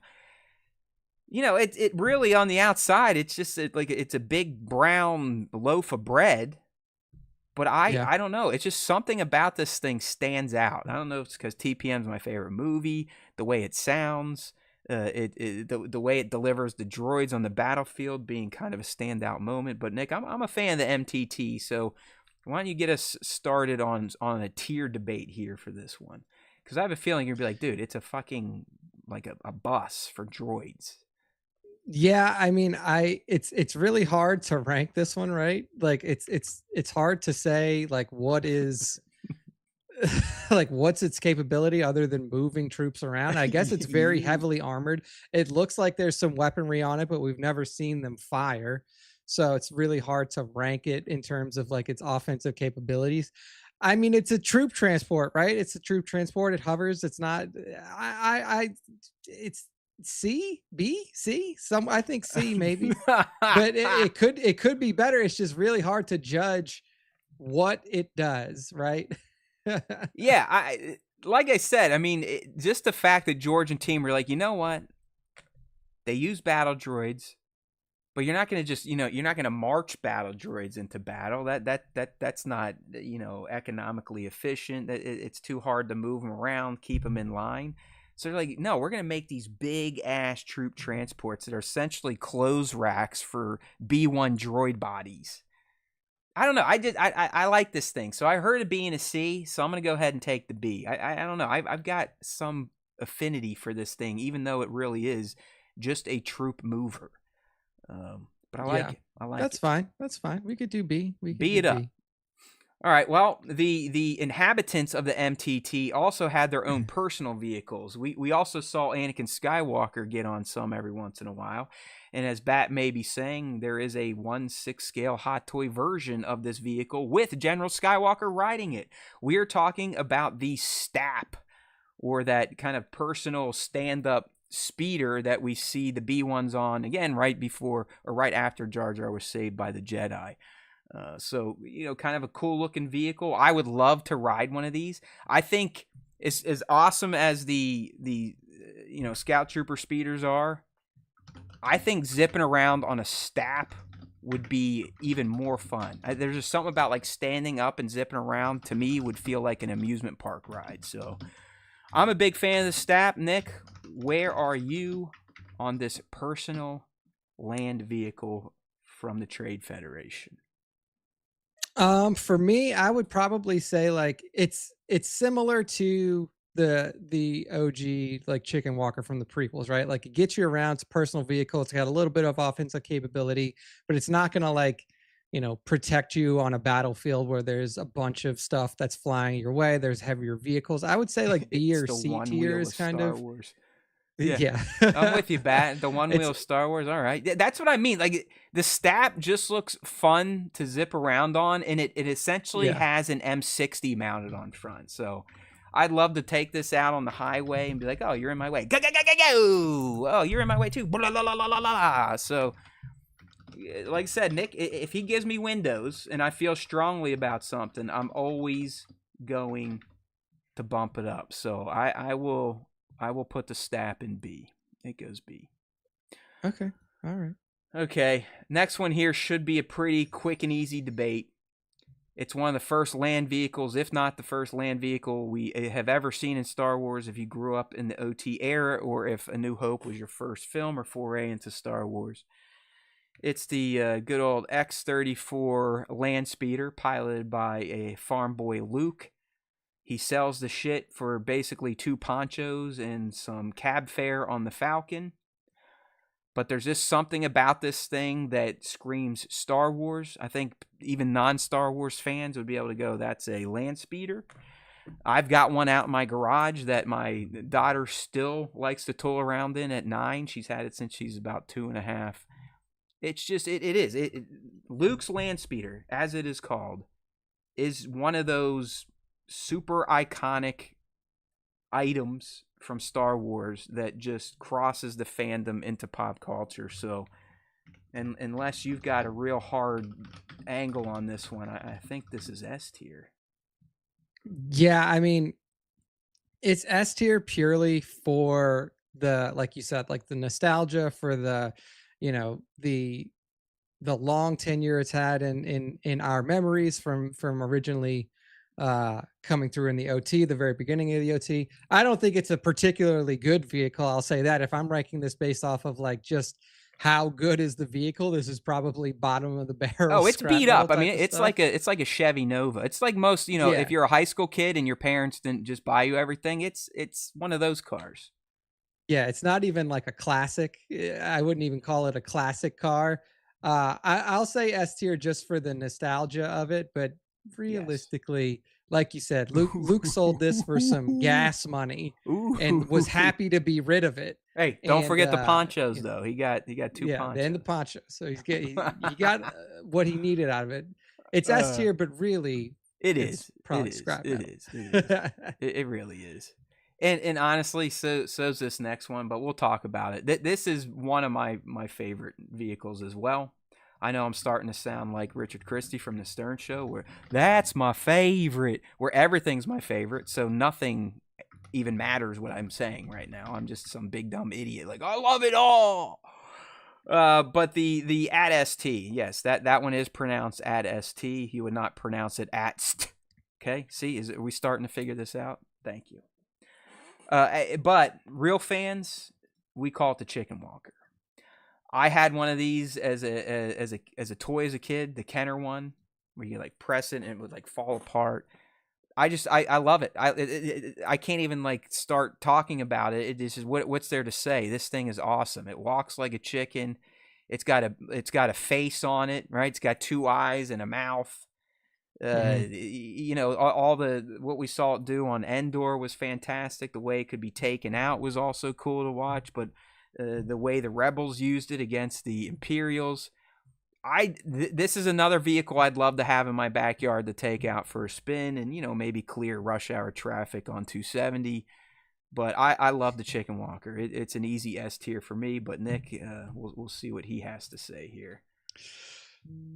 It's S tier too, but I mean, come on, man. It was taken out by some Ewoks out in the forest, which is some wood and some string, some rope. Well, It's that's S because the tier. Empire they discounted the tactical abilities of the Ewoks. Okay, You're right. You're right. You're right. But we do see some flaws in it. But I still think it's S tier. I mean, it's the first vehicle that we see that has the movement capability that it does and the destructive capability that it does. Like in AT-AT itself, you can like run from, move, or like if you're not directly in front of an AT-AT, it's got no shot at you. Like you can just flank on the sides, you're fine.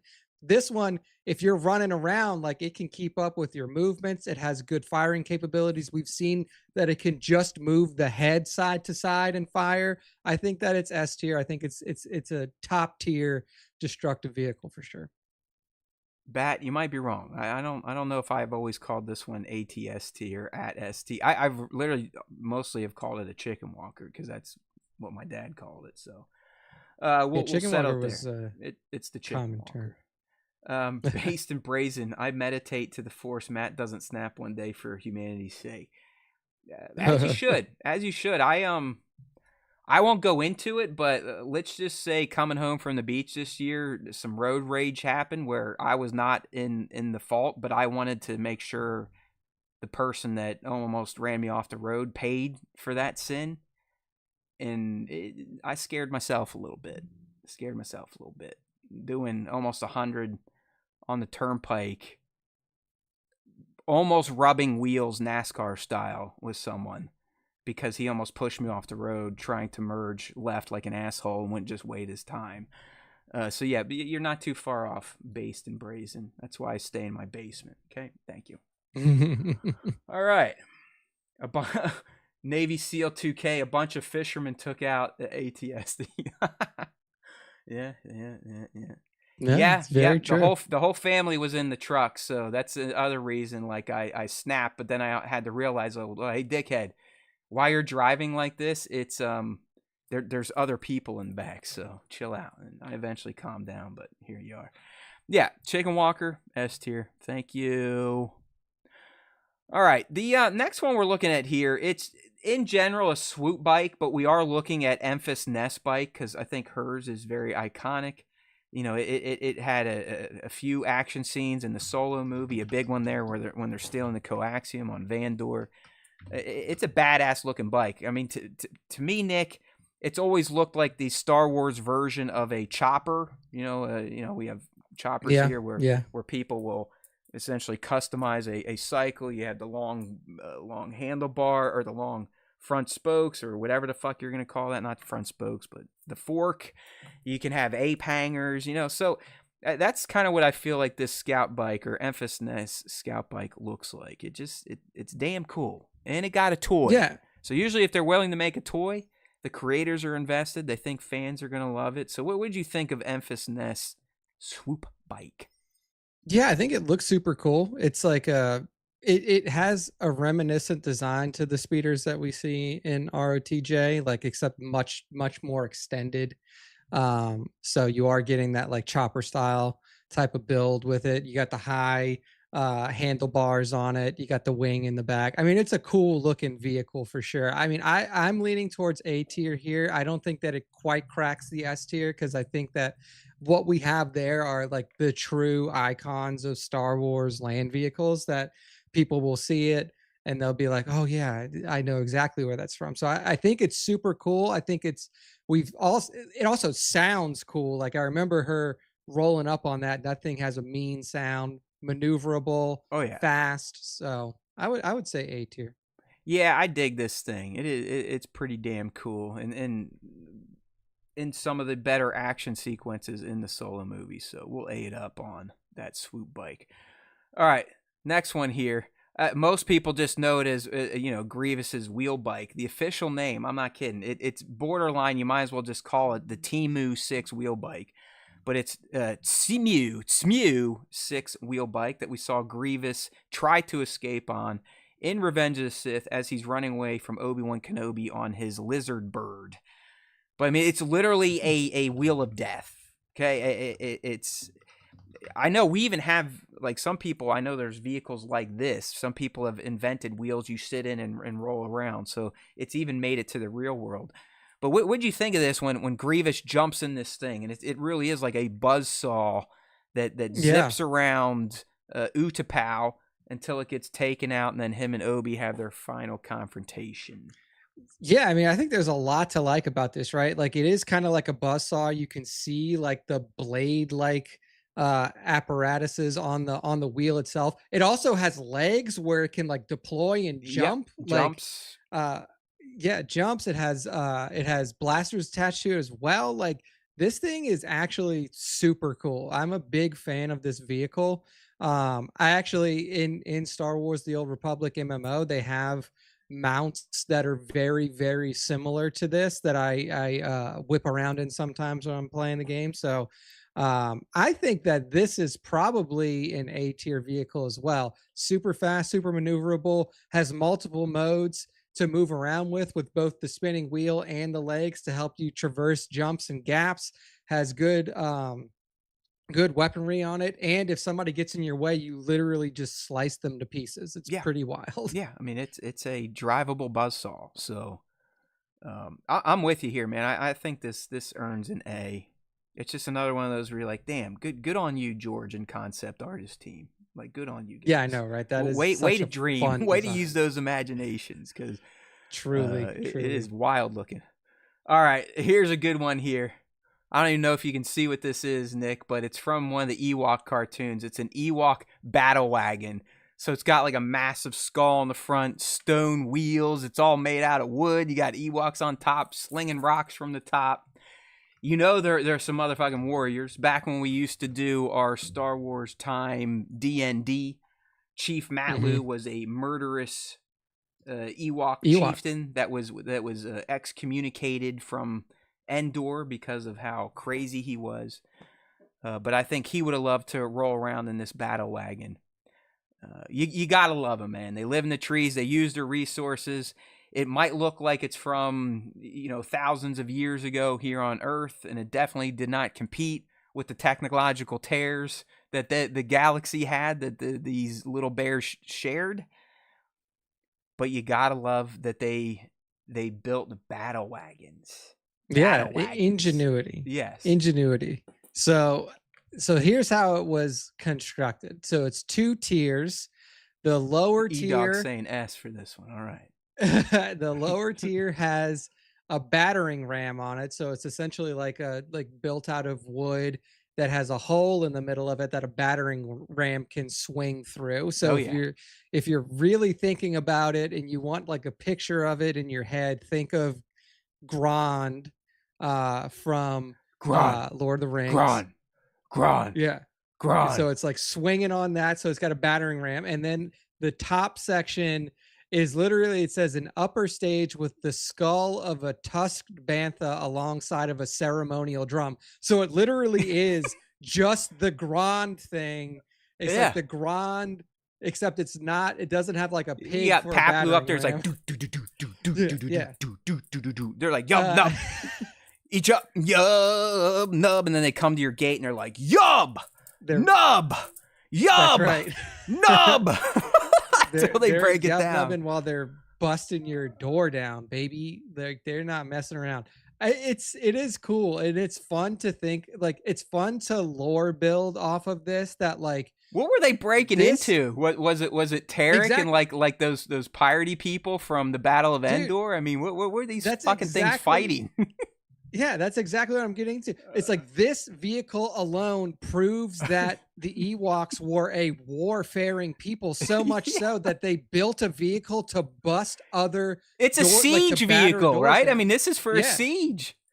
like this is What the fuck are wild they to think about that. sieging? Like, what, So what like else is on that moon that we don't know about? you can now build an entire story in your head of like, what are there wars between different Ewok See? factions? Like, do we not Chief know Matlu, that there? he's the one. It's his Yeah, faction building all these war it, machines. That's why he got kicked that's off the right. planet. I mean, I I think love it's it. super cool. I think it shows like well, one, the level of technology of the Ewoks to a certain degree, that they were warfaring people and that they had war drums and cry. I mean, I put it like Hell A or yeah. B tier Hell yeah. is what I'd say. I'm with you, man. I'm with you. Let's do A tier on this one. All right, next up, Nice. saw it at the Battle of Geonosis. It's a mean motherfucker. It's got like it's got like tank treads and then these two massive circular discs that are loaded with nothing but hailfire missiles. And we are literally talking about the hailfire tank here. I mean, you get to see on Yeah. that battlefield, it just rolls out like almost like one of those super fast tanks we see in our own world. And then when it unleashes its volley of missiles, this thing is ready to rock. So, in the sake of time, we are going to pick up the conversation just a little bit, not as quick as we did last week. But what do you think about the Hailfire tank here? Yeah, from what I can remember of this one, it is kind of like a one and done type of deal because it like unloads its payload. But then I saw some dude that was just like had just like a shoulder mounted rocket launcher. It just blow it to pieces. So it's like super fragile, really meant for anti air. Yeah, And it's truly like if you're just going up, like even if it comes up against like a basically armed ground vehicle, it's screwed. So I would say it's like probably B tier because it does have that anti-air capability, but it's so fragile that almost anything on the ground could take it yeah, out. I'd do a B on that. It does look cool as shit, but practicality is not very high on Not that one. high. All right, here we go. We got another land speeder, if you will. This one got some action as well, possibly driven by one of the best pilots in the galaxy. We're talking about the M68 land speeder that we see Han kind of start the solo movie in by stealing it from one of the factions on Corellia. He does pretty well with it. He does pretty well until he misjudges an alley between two buildings and gets it stuck. But it's a very unique looking speeder. I mean, I don't know if this was Ron's decision or Chris and Homeboy's decision before they got fired, but it feels very much like a 1950s type of car, at least in terms of Yeah, I know. the chassis, right? So what do you think of the It reminds me of American Graffiti to a certain there degree, you right? go. Like Exactly. and it's like, so I don't know if that was like the aim when they were going for it, because like, American Graffiti, George Lucas, Ron Howard is in that movie too. Or they're like trying to design that way. I think it's super cool looking. It obviously maneuvers very well, can make jumps, is pretty durable. It got banged around Oh in yeah. that ride a lot. I think this is A tier. I think it's super fun vehicle, honestly. All right. I will A not or B? fight you. I'll I will take not. B No, if you're no. It's A, man. Han Solo graced it. Kiera sat in the seat for that alone. It's A tier for you seat sniffers out there. All right.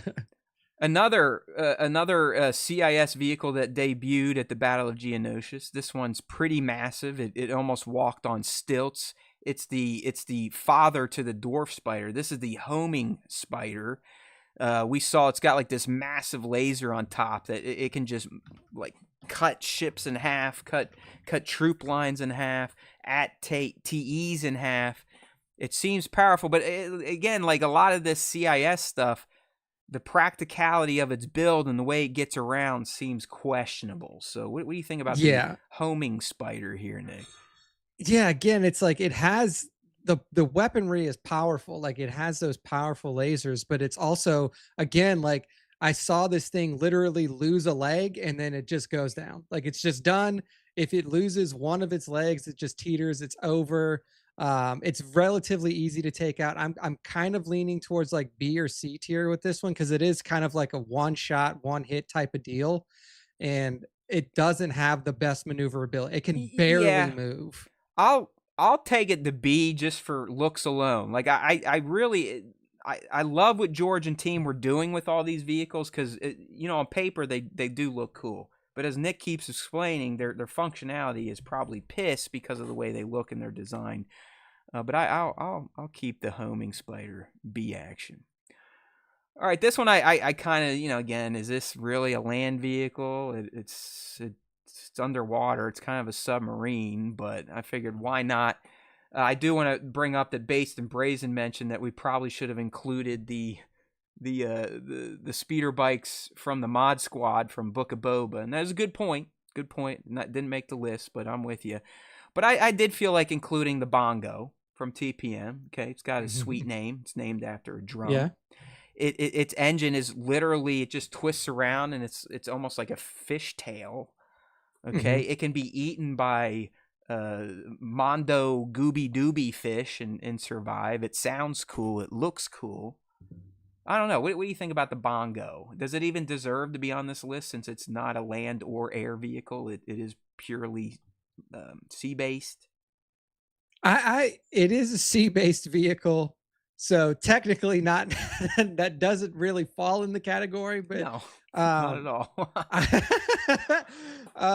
I like the Bongo. I actually like the design of the I do Bongo. too. I thought it looked really cool, like you were saying, like looked cool, sounds cool. It survived that bite, like you said too.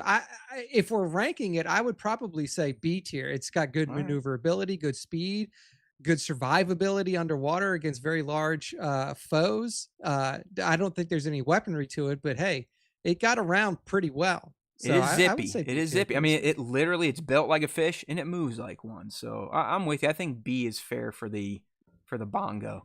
That's right, B and B. That's what I'm gonna start calling you now. Based and Brazen, B squared.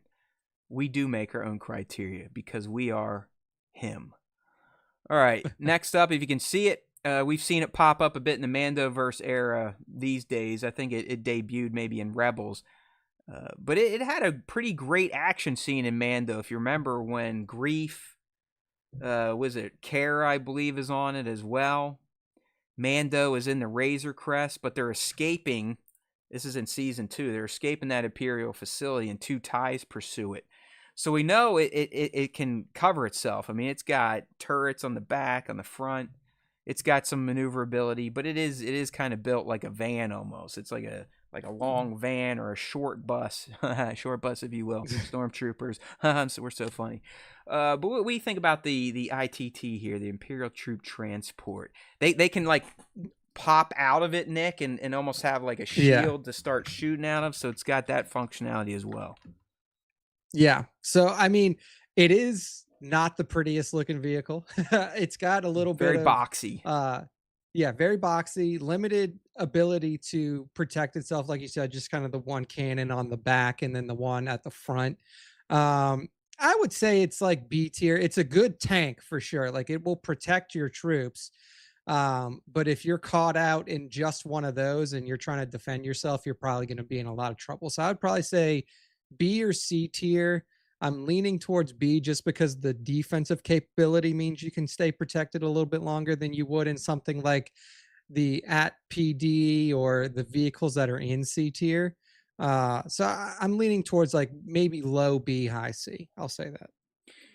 Yeah, I don't think I can put it down there with the Xi'an cloud car and the pod, so I'll move it up to B. Just mostly for that shootout scene in Mando season 2. That's where it gets the bump. Yeah.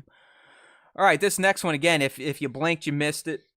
It's in the overshot when they approach Felucia, just like we saw. Oh, it's all coming out of me now, people. I'm sorry. Just like that, the open troop transport we talked about. This is, Nick, it's called we'll use the grunt term for it, the swamp speeder. So 2 clones would sit in it. It is a speeder type. It was used on Felucia. Clearly, it's going to be loaded with weapons, but it's another one of these vehicles that, yes, it exists in Star Wars canon. It's in the movies, but like I said, unless you freeze frame, you didn't even know they existed. So I don't know where we can go on this type of deal. If you're looking this up, it's called the Infantry Support Platform, the ISP. So that's what we're looking at. Like you said, very, very little information on this vehicle. We only saw it for a small bit. Uh, let's see if I can find out anything about this thing's capabilities. Turbofan and repulsor lift engine, so it's got multiple different methods of transportation. Double twin blaster cannons. I mean, it's super hard to judge this because we've never really seen it in action too much. I'm gonna say that it's probably in the B tier. It looks like it has a decent amount Yeah, it's of cool cover, looking. like the way, yeah, looks cool. Double blaster cannons can fit multiple people in it. It's basically an armored fan boat. If you've ever seen fan Yes. boats, Yes. is the Now I best know way why to. you like this thing. You nailed it. So I would say it's either high C or low B Th- because even the way it's built, like you're just kind of hanging out in the open, like there's nothing covering you overhead, this is and if something you're, the Caminita family would love to have down the oh bayou to yeah, that's go how we get get them around the some gator. bayou. Yeah. Go So yeah, put some treble hooks and gators and then show up the next day and shoot them point blank with a gun. I that's always love that show. exactly. It's like, yeah, is it Uh, really that hard to catch gators when you just literally force them to swallow a massive treble hook and then they sit I there and try mean, to get away all day and then you just show up and go, Pooga! But hey, that is guess how it it's has to done happen, in right? the You got to bayou. thin out the population down there, You do apparently. have to do that because they will creep All into right. populated Where do you want to areas. put this one, Nick? You want I to would A? say like high. I'm thinking like B. I'm thinking B tier. Yeah. Like I could go even lower than that because like I could go C because if you really look at the way that this thing is designed, like the fan is right in between the two seats, and the two seats have completely zero cover. So Yeah. like you could just be standing outside and just shoot a regular blaster pistol and hit one of the dudes that's in this Yeah, you're vehicle. right. I mean, it's legitimately a hoverboat like you guys use Yeah. down there. Those fan boats, So whatever the hell it is. I would say high C tier maybe. I Okay, think that's where it appropriately you've fits. demoted it. You've demoted it.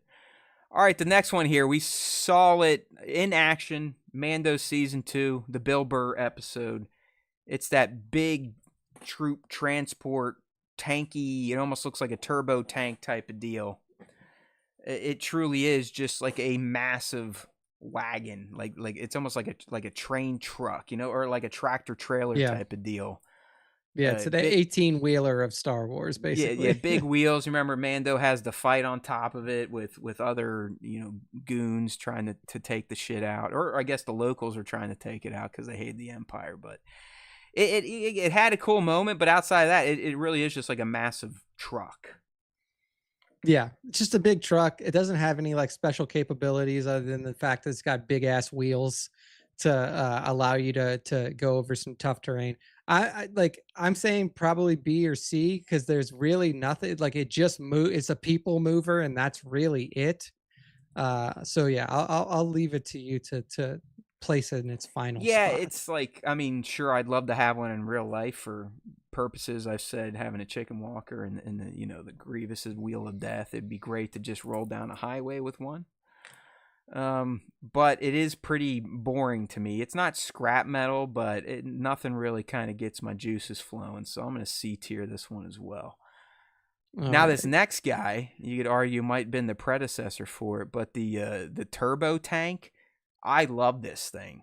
Like when you see it roll up and was it the Battle of Kashyyyk? I mean, it's a monster truck on steroids, maybe even growth hormone. You kind of get to see modified versions, I believe, in the Solo movie where Jin's lock or where they free Jin from. But this thing is Yeah. large, it moves fast, and I believe it's got a pretty beefy weapons package. So I'm all up Oh on the yeah. turbo tank. Yeah, I mean it's the HAVWA6 Juggernaut. So that is the official name of it. Clone turbo tank, as Matt said, Yeah, the Juggernaut. There highly you go. deadly vehicle.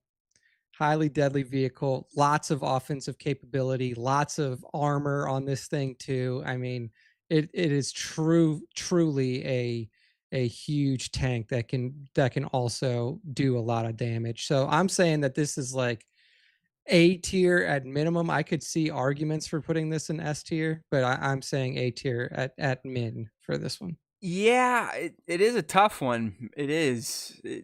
I don't know. It's just so It's damn. not like iconic, but it's a beefy vehicle. Yeah, I wonder how, like, prequel generation people, is this something that you would like hold in the same regard as an AT-AT for my kind? Because I know, you everyone's gonna love their things more than other people's things, but it just it seems so mean. Like it's just such a mean vehicle. I don't know. I fuck it. Just for the meanness alone, I'm gonna S tier that thing. The name Okay, yeah, I could Juggernaut, see like it. Juggernaut, just screams S tier. You know what I mean? Yeah, I see it. I can see it. All right, this next one, I didn't even know they had a name or that they were even a thing, but we're talking about the AT-HH, the all-terrain heavy hauler used by the First Order in The Last Jedi to drag that mega cannon onto the battlefield to blow that door open that the Resistance base was hiding behind. So, Nick, it's Yeah, literally a rectangle hauling vehicle. it's a tugboat. Yes, it's a It's a tugboat tugboat. on land. 100%. You are Yeah. correct. So it has, I mean, basically that is what it is. Tugboat on land. Like it doesn't have its own offensive capabilities, like obviously heavily armored, but like if you were to just see one of these things out and about, like they're not fast, they have no offensive capability. It's a set, they look like just crawling buildings almost. Like you could simply just move to the side of it. If it didn't have, if it wasn't tugging something along for its own purposes, there is absolutely no use for this thing. I'm going to say scrap metal just because like on its own it's completely useless. Like nobody wants to like bum around in a tugboat No. just to ride it. Like Yeah. No, you're right, Nick. you know. This thing's stupid. Like it's just dumb. Like why would if you need if you have a laser or cannon that big, why not just put it on wheels or tank treads itself? You know what I mean? Exactly. Like you're also like this thing, like the laser cannon itself doesn't even have wheels. It's literally being dragged Dragged. across the surface Yeah. of Crate. Like who the hell in the First Order wasn't like, just toss some wheels on this Yeah. bitch It so we it don't makes no need these sense. tugboats. Makes no like, sense. Scrap like metal. See ya scrap later. metal. All right, this next one I love. You get a good shot of it in Revenge of the Sith on Kashyyyk as the droids come across the water to mount their attack against the Wookiees. It is the NR N99 Persuader class tank droid. Where Nick, I know our image sucks, you can't really see it, but if you look them up, it feels like an It's got like insect or a eyes. crab Yeah. almost, or like a snail. Yeah. You know what I mean? Like it's got the eyes and the bigger body, but they're just like zipping through. I think it's this thing where Chewbacca does like the Yeah. Tarzan and slaps a mine A on it. I bomb don't know. on it. Yeah. It's just it's another one of these CIS vehicles where it feels like a living thing. We made fun of the Yeah. Yeah. spider tanks because they look kind of dumb and they didn't seem practical, where these seem as practical as it gets. They can ride in water, they can ride on land, they seem to be Yeah. all terrain. So what do you think about the NR N99 Persuader tank droid? Yeah, I mean, obviously we saw Chewie take one out with a well-placed mine, but I mean, the way that this thing is built, it's got multiple sets of treads. So even if you knocked off the middle tread, it's still got two other treads on the side, multiple blaster cannons attached to the front on either side. Also has concussion missiles and ion cannons. So this thing is loaded to bear. I'm saying because of this truly all-terrain vehicle we've seen come out of water onto land, I'm gonna say it's A tier. I think this is Yeah, yeah, a it's higher awesome. ranking And it CIS moves vehicle. with a purpose. If you remember, like this thing scoots. It feels Yeah, like the it's Juggernaut to me in fast. terms of its pace and power. All right, we got another speeder. I guess this you could call it a speeder bike, although it's very large, but it is kind of cool. Our Lady Rey whipped one in The Force Awakens, and it's been affectionately called Rey's speeder. So what do you think about this one? Yeah, I mean, obviously Ray didn't have a ton of, financial burden on her. So she, like she got what she could get. It was cool looking. I called it the popsicle speeder the first time I saw it because it reminds me of like a good bar popsicle or something like that. Um, I would say it's probably like C tier. I mean, let's be real. I know that it's Ray's, and I know that we don't want to speak ill of Ray's, Ray's things, but this isn't the best speeder out there. This is like, and it's not going to be up there in S tier with Luke's speeder that he sold for some pittance to get off of Tatooine either. I think that this is truly like a C tier scrap metal type of It is vehicle. pretty. Yeah, it is. It's clunky. I don't think it's scrap. It's definitely not down with these stupid flash speeders and that tugboat as you called it. But I could see where it might not stand out. It serves its purpose. It's a speeder for a scavenger, right? She needed that Exactly. kind of the big engine chassis there to tie all her hull to. But I'm with you, man. I think we could C tier that shit. All right, All right. next one here. We've got Jabba's sail barge, aka the Katana. It was a pleasure vessel. It also had its weapons flanked by mini barges or skiffs, if you want to call them that. But I mean, it looked pretty cool. It's massive. I mean, the set itself, they literally built the fucking thing out in the desert to shoot it. I know there's a 1/18 scale. Hasbro did a few years back of this thing, so it is kind of a fan Yeah. favorite type of vehicle. What do you think about this? The Jabba's pleasure barge. Yeah, I mean, Ches Pix has put up some good stuff of that 118 scale. So if you are familiar with Chez's work, he's definitely got some Jabba sail barge pictures out there. Um, I think it's S tier, dude. I mean, this is good. This is a pleasure vehicle. This is like a cruise ship. Like you got your entertainment areas, you got your bartenders, you got Slave Leia your alone makes this buffet. S tier. You know what I mean? Yeah, buffet table and everything. Like this is decked out, and like you said, it's got its own weaponry. It's got its own side barges where it has the security forces. I think this is S tier for sure. Yeah, I'm with you, man. I don't want to piss off the big guy anyways, because isn't his kid going to be in the Mando and Grogu movie? So. That's true. That's true. What's that kid? What's that Hut's name again? It's escaping me. Rada. Yeah, Rada the Hut. There you go, dude. I'm starting to really get worried. I might have screwed the pooch on my brain here, so guess I'll blame it on COVID. All right, up next, it's one of the largest land vehicles we saw, and the best part is it moves around some of the smallest characters in Star Wars. I think that's what kind of makes it iconic. We're talking about the Jawa Sandcrawler. I mean, we really barely got to see it until I think George did some of the special edits and gave us another cut Yeah, of it. full full It view. it gets some more love and some great moments in Mando season 1, right, when they steal a shit and he tries to get on it. That's all kind of cool. You get to see how they work it and defend it, where they'll pop out of the sides and start stabbing with electrical prods. But you gotta love that. And who knows? I mean, did the Jawas build these themselves? Did they get them commissioned, made? Like, I don't even know how that happens. But Nick, they are so damn big, and isn't this essentially their everything? Or isn't their Sandcrawler Yeah, kind of it for them? They feel very yeah. nomad like to me, at least the way they've been portrayed. They're definitely scavengers. So it's like it's not only their vehicle to get around and house the shit they steal from people to sell back to them, but it's also, I believe, their home in a sense. It's like an RV. It's Star Wars's RV, and I dig it. Yeah, I mean, it's super big, doesn't have any offensive capabilities that we know of, and we know that they can be taken out by some stormtroopers It's a because when rhombus on wheels. Nice. yeah, I mean, we see in the beginning of A New Hope that like you roll back up to the Lars homestead and like a sand crawlers taken out. They like by the stormtroopers that were there taking out Owen and Baru. So not the most defensible vehicle made out of, it's probably literally made out of scrap metal. Like let's be real.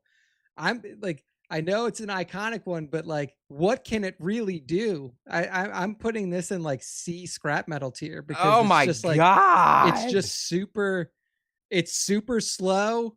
You can't defend yourself on it or in it. and it's not made out of like sturdy material. We literally within the opening of A New Hope see one get taken out pretty easily. So I don't Man, know, that man. that's I don't know. that's Nick just has no nostalgic love for classic Star Wars vehicles here. And here you go, Bat. I am correct as always, but I had the internet verify it. Yes, Jawas primarily live in sand crawlers. These massive mobile fortresses serve as their homes, workshops, and bases of operation in the Tatooine desert.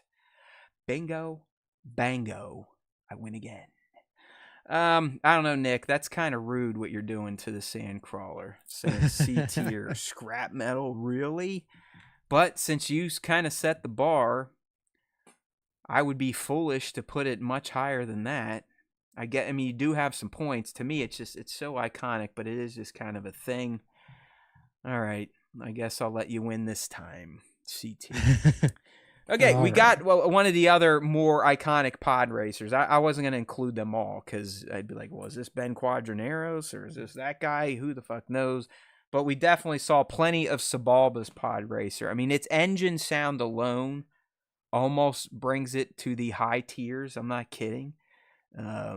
It was such a mean looking pod racer, mean looking, mean sounding, mean performing. I mean, Sebulba would use those big ass engines to, butt out other racers and overtake them, jump over them. He could launch his devious tactics on Anakin's pod from his with ease. What do you think about Sebulba's racer? Is it S tier like Anakin's, or because he No. loses, does it get dropped a few notches? Yeah, I mean, I'm leaning towards like high B, low A tier. It's a losing vehicle straight up. He had to cheat to even get in front. Like at the very best, this is a second place pod racer that is driven by one of the more respected or feared pod racers out there in Sebulba, and then just purely gets blown out of the water once Anakin fixes his pod racer and is actually just made a fool of because it gets Poodoo. fucking scrapped and then he's just sitting there in the cockpit on the ground. I'll say high B for this, but I know that you have a soft No, I spot for I it. mean So honestly, it's just the sound because it's like clunk clunk clunk clunk yeah, clunk clunk clunk dun, clunk dun, clunk dun, dun, clunk. I mean, dun. I love that, but that's Mhm. really my only affinity for this. So I can feel you on the B. All right, another one here. Moving through these last few as quick as we can. This one you might not even remember here, people, but it comes from the Gennady Clone Wars 2003 Clone Wars. It was from the Mace Windu episode. This is the seismic tank.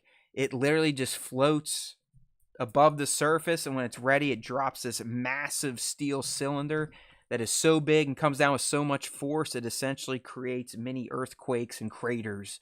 Now, Mace Windu finally did something impressive and took one down by himself, but that, we're not really evaluating that. He is a Jedi Master after all. But what do you think about that seismic tank, Nick? Yeah, man. I mean, honestly, I can barely remember it. Shockwaves on the surface of the planet, like you said, can definitely cause some damage. It looks like it's slow, boxy. I'll say B tier for this one because doesn't have a ton of maneuverability, but could definitely No. do some damage. Yeah, they're Definitely do slow some moving, damage. but I think if it wasn't for the Jedi Master being there, it probably would have continued to wreak havoc. So, all right, B tier. Next one we're looking at here. These were Galactic Republic tanks on Geonosis. They were essentially stationary turbo laser tanks. We saw them all open fire on one of the droid control ship command balls as it was starting to Mhm. try to escape Geonosis, and they waylaid that shit. So they're truly like old school. I would almost call them siege weapons, where they just kind of park themselves, lock in because of the power of their laser.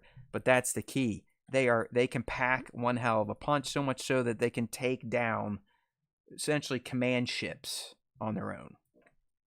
Yeah. Yeah. I mean, I think for that reason, because they are like, we're stuck here, like we're a siege weapon, high degree of damage that I can do, as we saw, like you were saying, with the Trade Federation ships taking off. But like it can really only shoot one direction. Like you're not refocusing that down towards like a vehicle that's oncoming towards you. It's a sitting duck target. High damage in certain situations, no maneuverability, no ability to change target. I'm saying low B or C tier on this one because it can take out those single target vehicles like we're seeing, but it really can't even protect Yeah, itself. well, dude, C's feeling lonely, so it needs some friends. All right, the next one here we got to see in Rebels. This is the all terrain or AT-DP, the AT-DIP. So the all terrain defense pod. Again, it looks very predecessory to the AT-ST. I believe they're much smaller, and they might have just been personal vehicles. But they, like I said, they're chicken walker-ish. They've got a head, don't Yep. have the eyes, but they got two big lumps on the side, and then the main cannon. So those Yeah. are all-terrain Yeah. defense pods. Yeah. So bipedal Imperial Walker, basically just a like smaller, less menacing AT, at ST. I would say B tier on this one. Like only has the single cannon in the front. Not nearly as menacing as the at ST. So I would say B tier is a Yeah, I don't know, fair man. placement for This them. one we differ on. I think it's kind of dumb. So I'm gonna go Okay. C. I'm gonna go C. I could see that. I could We're see still that. on some ATs. This one you briefly saw in the Solo movie when he's fighting on Mimbom. It is the AT-DT. It's literally just a walking massive turret. So it's pretty cool looking. I know the image isn't the best here, but if you look up the AT-DT, this thing is pretty badass looking. It really is just like a mini howitzer mounted on two chicken legs. So probably fairly formidable, Yeah. but not Yeah. as cool So looking as the Chicken Walker. not as cool looking as the chicken walker, can put down some heavy fire for sure. I would say that because of its offensive capabilities purely, it's like it might be I'm leaning towards high B because it can be easy to take out, but man, can it put down a hail of fire. Yeah. All right. Yeah, it is. It is kind of cool looking. I mean, just a walking turret is kind of neat. All right, the Imperial hover tank. Saw those in Rogue One. We got a few new Mhm. trooper units out of it, and the tank commander, pretty sweet helmet there. But we had Saul's forces blow it up. But it is a pretty cool looking tank. Low to the ground. You can load troops in it, and obviously it's got its own muscle to boot. Yeah, I would say for this one, I'm leaning towards B tier. Obviously, like we've seen them multiple different locations. They're kind like they have some armor to them, but we've also seen them be taken out, like with a well placed grenade or anything like that. So leaning towards B tier here. Good for urban combat, not necessarily the best against larger vehicles or Yeah, explosions. yeah. B works for me on that one. Sticking with Rogue One, we got another variant of the AT-AT. This one is the AT-ACT, as in AT-ACT. They kind of had those orange doors that would open up on the side. Hmm. Baze was being chased by one, and we saw U-Wing blow one up. So they're very AT-AT-y, but not AT-ATs. What do you think Yeah, about the I would AT-ACT? say I would say A tier for this as well, along with its sequel brother. Thanks for the You could sub say there, Frieza. yes, indeed. Frieza, thank you for the sub. It must be a Dragon Ball fan. Um, yeah, I would say A tier on this one because it's again like those AT-AT style vehicles. They're just so Yeah, useful. They're so sturdy, and then again, like having those openings on the side gives you a little bit more maneuverability, easier to drop off troops with. So I'd say A tier on this one. all right, we got two to go here. I know we've been speeding these up. I screwed up and didn't turn up the clock earlier, so apologies to young Nick and the rest of you that don't like long versions of the SWTS, but we're almost done. We've got two to go. This one here is really wild. I think it's from a comic, but it's called the TIE Crawler. It's essentially a TIE fighter pod, but instead of the flat wings, it has tank treads. So it's pretty fucking cool looking. Although its exposure to the fan base I think is highly limited, which may Yeah, knock it down a few tiers. very, very limited. I you know how I feel about ties, Matt. Yeah, I know. Scrap metal. Okay, I know. scrap. Like I I made don't sure to even share see. that one from Opus. It was very. It was like, Hey. ooh, big debate ensues. I was like, you got it, AI. Oh man, I just don't like. I'm not super up to what this thing can do. But if it has the defensive capabilities of a tie, you could probably step on it and it would break. I would say C tier on this one because it doesn't look like there's a ton of offensive capabilities behind it. And just putting like a tie ball on wheels or on treads just doesn't seem like it's going to be super great at All right, anything. you win. You win. You and your anti-tie stance here. It's very. Hey, You're almost like a bully hey. to me here. Bullying me over my love of the Empire ball-based vehicles. All right, our last one from the list of 42. We saved possibly the best or the worst for last, and it is a ski speeder from Crate. So they were rickety as fuck. I know we can't really blame it on them. They just weren't taken care of. But yeah, I mean they just didn't really make sense in the way they were designed. They were very wide, giving your opposition a large target to shoot at, which doesn't make sense. They literally required a ski to help them hover. So I don't know. What say Yeah. you? Do we have? I, Does our last one join the scrap heap, or does it get yeah. tiered?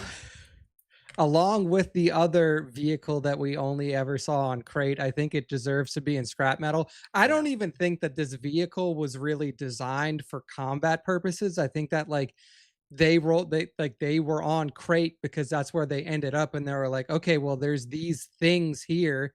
That's the only vehicle type that is available to us. They were literally falling apart as the resistance was driving them across the salt flats. There's no offensive or defensive capability. It is literally scrap metal. Yeah, it's scrap. Yeah, I was gonna say, Bat, if you're willing to give up some of your life to dedicate time to this dumbass show, like I have to do to come up with these topics, I'm more than happy to have help. Okay, all right, thank you. I'll let our AI assistant know that they failed you on this list.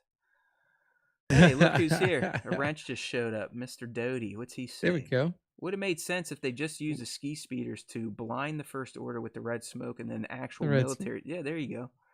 Yeah, yeah, that kind just of like validates kick it them up. being scrap metal. So there you go, everyone. We have done it all. I guess really the only tiers that matter, since we're running low on time, are S tier. We had the Scout Trooper speeder bike, Anakin's pod racer, the AT-AT, the AT-TE, Luke's land speeder, the AT-S tier, the chicken walker, the juggernaut, and the katana. And then scrap metal, we had the flash speeder from Naboo, the heavy hauler from The Last Jedi, and the ski speeder from The Last Jedi. If you tuned in late, make sure to rewind this thing and watch the full tier ranking. But we need to get out of here. We need to move on to the fan segment. So real quickly, to dedicate some love to our fans before we get to their specific segment, here is their output. If you're watching on the stream, as usual, the vertical does not update, which is a problem. So give me a second there. But the fans, their S tier breaks is at the chicken walker, Anakin's pod racer, the katana, the speeder bike, the AT-TE, sandcrawler Nick, Luke's land speeder, the homing spider, and The Sabalba's pod homing. racer. Scrap metal, they got the heavy Wow. hauler, the tie crawler, and these sons of bitches are shitting on our Ewok friends and putting their battle Wow. wagon in scrap metal. There's no metal in it. It Look at can't even be scrap that. metal, you Can't even dicks. be it's scrap wood. It's firewood. That's right. That All is right. So right. thank you to everybody who participated in the poll. Obviously, we enjoy the audience participation, and that's why we're moving into the fan segment. To get involved with the fan segment, make sure to follow us on Star Wars or Star Wars Time Show, Star Wars Time Show on Instagram. Star Wars Time Show is gone now, never to be never to be found again. Star Wars Time Show on Instagram. Look for the question of the week. This week it is, what is your most favorite Star Wars land vehicle? So, kicking that off, we have Mr. Mac Michael Kramer hitting us with The AT-AT. Woot woot. Easy peasy. Mando Pirate also coming in with the AT-AT. Woot Uh, woot. Phil, my buddy Phil says Scout Trooper speeder bikes. So that was another S tier. Double woot. Scout Trooper speeder bikes. Just Reasons 2 says the Z70 or the 74Z speeder bike. It's the best, no competition. Same thing. That's There the we Scout go. Trooper whip. We have everybody loves Scout Trooper whip. Everybody loves the AT-ATs. Sissix also loves the AT-AT on Instagram, says AT-AT heart. 2797 Studios, Bat says the first one will always come to mind. The old X34 landspeeder will always hold a place in my heart, but I fell in love with the in-universe bikes. The first Icon speeder bikes from ROTJ, and then the clones had the awesome Bark speeders. Sweet. Now with all the variations in canon and beyond, love me some space speeder bikes. There we go. Amen. Darth Necros says the AT-ATs. That was again in our S tier. League of Extraordinary Sixers. She says the AT-AT because it always reminds me of a dog. There you go. Welcome, SSSNR. You're in the right place, unless you're just being a weirdo, but welcome to the Star Wars Time Show.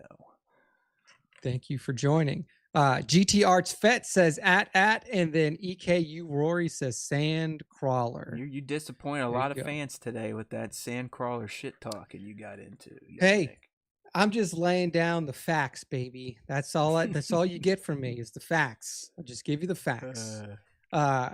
Thank you to everybody who participated in this week's question of the week. That's again at StarWarsTime.show on Instagram. Check it out there, or you can find it on our YouTube community or in our Discord. There we go. Now we are moving on to the top 5 Star Wars fan arts features of the week. To get involved, same thing at StarWarsTime.show on Instagram, and then add tag at StarWarsTime.show on your Star Wars Instagram posts. That is how we pick the top 5 from those tag posts. So to kick off this week's top 5, we have Hot Toys and Hot Coffee. What a good handle. Hot Toys and Hot Coffee is giving us a cool look at some battlefield shots of troopers. Yeah. And one of them looks like they just got blasted up. The helmet is completely cracked up. You can see right under the eye, all the breaking around the faceplate. His buddy's coming over to check on him like, man, are you okay? Love the water effects on this. Love the posing and the just like the framing of the shot. It's overall very cool. It's a very cool concept to kind of come up with, like, what would it look like to see a stormtrooper that got fucked up but lived? Yeah. And it's like you could see the paint like melted off. They got jacked so hard they're not wearing a glove on their hand. I don't know. It's a very creative shot from Hot Toys and Hot Coffee. Check them out on the IG. Hoot. All right. Next up, we got Toy Master. TOYMAZTER on the Instagram, and they're giving us a sick shot of Darth Maul looking menacing as always. Love the use of atmosphere. Love the posing with that hand reaching out towards the camera, about to force choke somebody out. And then obviously Darth Maul just looks like a bad dude with the red eyes and the face paint and horns. Yeah, I mean, it's hard to make Maul look bad, and Toy Mazder always does a great job making him look like a pimp. So check him out on the IG. That's right. Next up, we have 850 Sith Lord, and 850 Sith Lord is giving us the Ronin recreation from season 1 of Star Wars Visions in full black and white, which I appreciate. I mean, this is just an awesome shot to really pay homage to that short from Vision season 1. Beautiful stuff. Yeah, I still need to open mine. I actually ended up plunking down some change for these, even though I stopped collecting Black Series, and it was mostly because of people like 850 here putting out the shot. It is a good looking figure, and apparently, Nick, they've now made a colorized version of the Ronin coming out later this year. But yeah, 850 Sith Lord, all one word. Check them out on the IG. That's right. Next up, we have Mr. Stormtrooper Davis, who's giving us a scene recreation from TPM, Duel of the Fates. We see Qui-Gon, we see Obi-Wan, we see Darth Maul, and we see them on the whatever it is, the bridge of that giant fucking whatever energy facility that they were in on Naboo fighting. Everybody's got their lightsabers clashing. Awesome scene recreation here from Yeah, I Mr. mean Stormtrooper that's the key here. Davis. It's just the way Mr. Stormtrooper Davis was able to recreate this with toys, and I'm sure a little digirama action here. Got the platform. I don't. It's fantastic, as are most of Mr. Stormtrooper Davis's shots, also known as Mr. Toy Lord for Lego action. Check him out on the Instagram. Right. And then the final one this week is Coleccionista de Plastico, Coleccionista_de_plastico on Hey, Instagram. we And I got a mean, this shot Capone just here. sub to the channel, Nick. Hell yeah. Oh shoot, Bill Not Capone, Al, which one? Sal. His Sal descendant. Capone. Yeah, Sal Welcome Capone. to the show. But this shot here from Coleccionista de Plastico is just crazy good. I mean, it is helmetless Vader that is holding up his helmet in front of him with the Force and just staring into the black void He eyes. has creepy and really uncle behind him. Yeah, with Palpatine there. Yeah, Good. It's just, you can just imagine what is going through Anakin / Vader's head as he looks into the lifeless eyes of the mask that is now his visage for everybody to see. I think it's just a really poignant shot and excellently executed by Coleccionista de Plastico. Only through me can you achieve a power greater than any Jedi. Yeah, I mean, Collectionista kicks ass. I wish I would shoot my dolls like they do. I love it. Like, no bullshit, no crazy setups, low light usually, a little bit of atmosphere, but they always hit. So check them out on Instagram. That's Hoorah. right. That's the end of the top 5 and the end of our show for this week. So Matt, go ahead and close us out. All right, buddy. Like I said, we went a little long today. Hopefully everyone enjoyed the conversation. It's always fun when we go tier listing. Who knows what we'll do next week? We have had a fan request come in. Hey there, Pinky Reed. You just missed the show, but you can always watch the replay. Good to see you. Hello, as Baba Booey would say. But like I said, our schedule's kind of open. I know we keep kind of undercutting what Beyond the Dune Sea is doing, which is kind of funny because I really don't talk to Connor. I'm not spying on them. But apparently they're doing starships this week, which we did last week, and then they're doing land vehicles next week, which we did this week. So if you want to see where they go with their rankings, their show's usually, Friday nights, Sunday nights, who knows? They're way bigger than us and more popular, so they don't need that much love anymore from our little asses. But if you're in our Discord and you got a bug up your butt and you want to hear us talk about something, we are open for business. The well is dry. So if we don't hear from you all, we're just going to keep using our own stupid brains and our AI overlords to help us. But Nick, I kind of liked what your buddy Phil was throwing at us. Maybe for next week, get away from vehicles and possibly get into troopers. I know Beyond the Dune Sea did one. They listed like 100. We're not going to do that. Yeah. We'll list as many clone troopers and imperial troopers as we can, but come on, we're not getting nutty.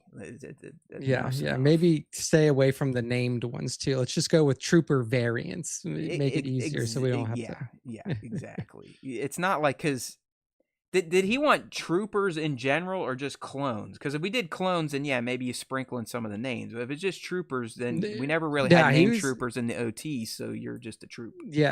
Yeah, I think it's just like trooper variants, phase 1 clone, phase 2 clone, stormtrooper, range trooper, that kind of stuff. Okay.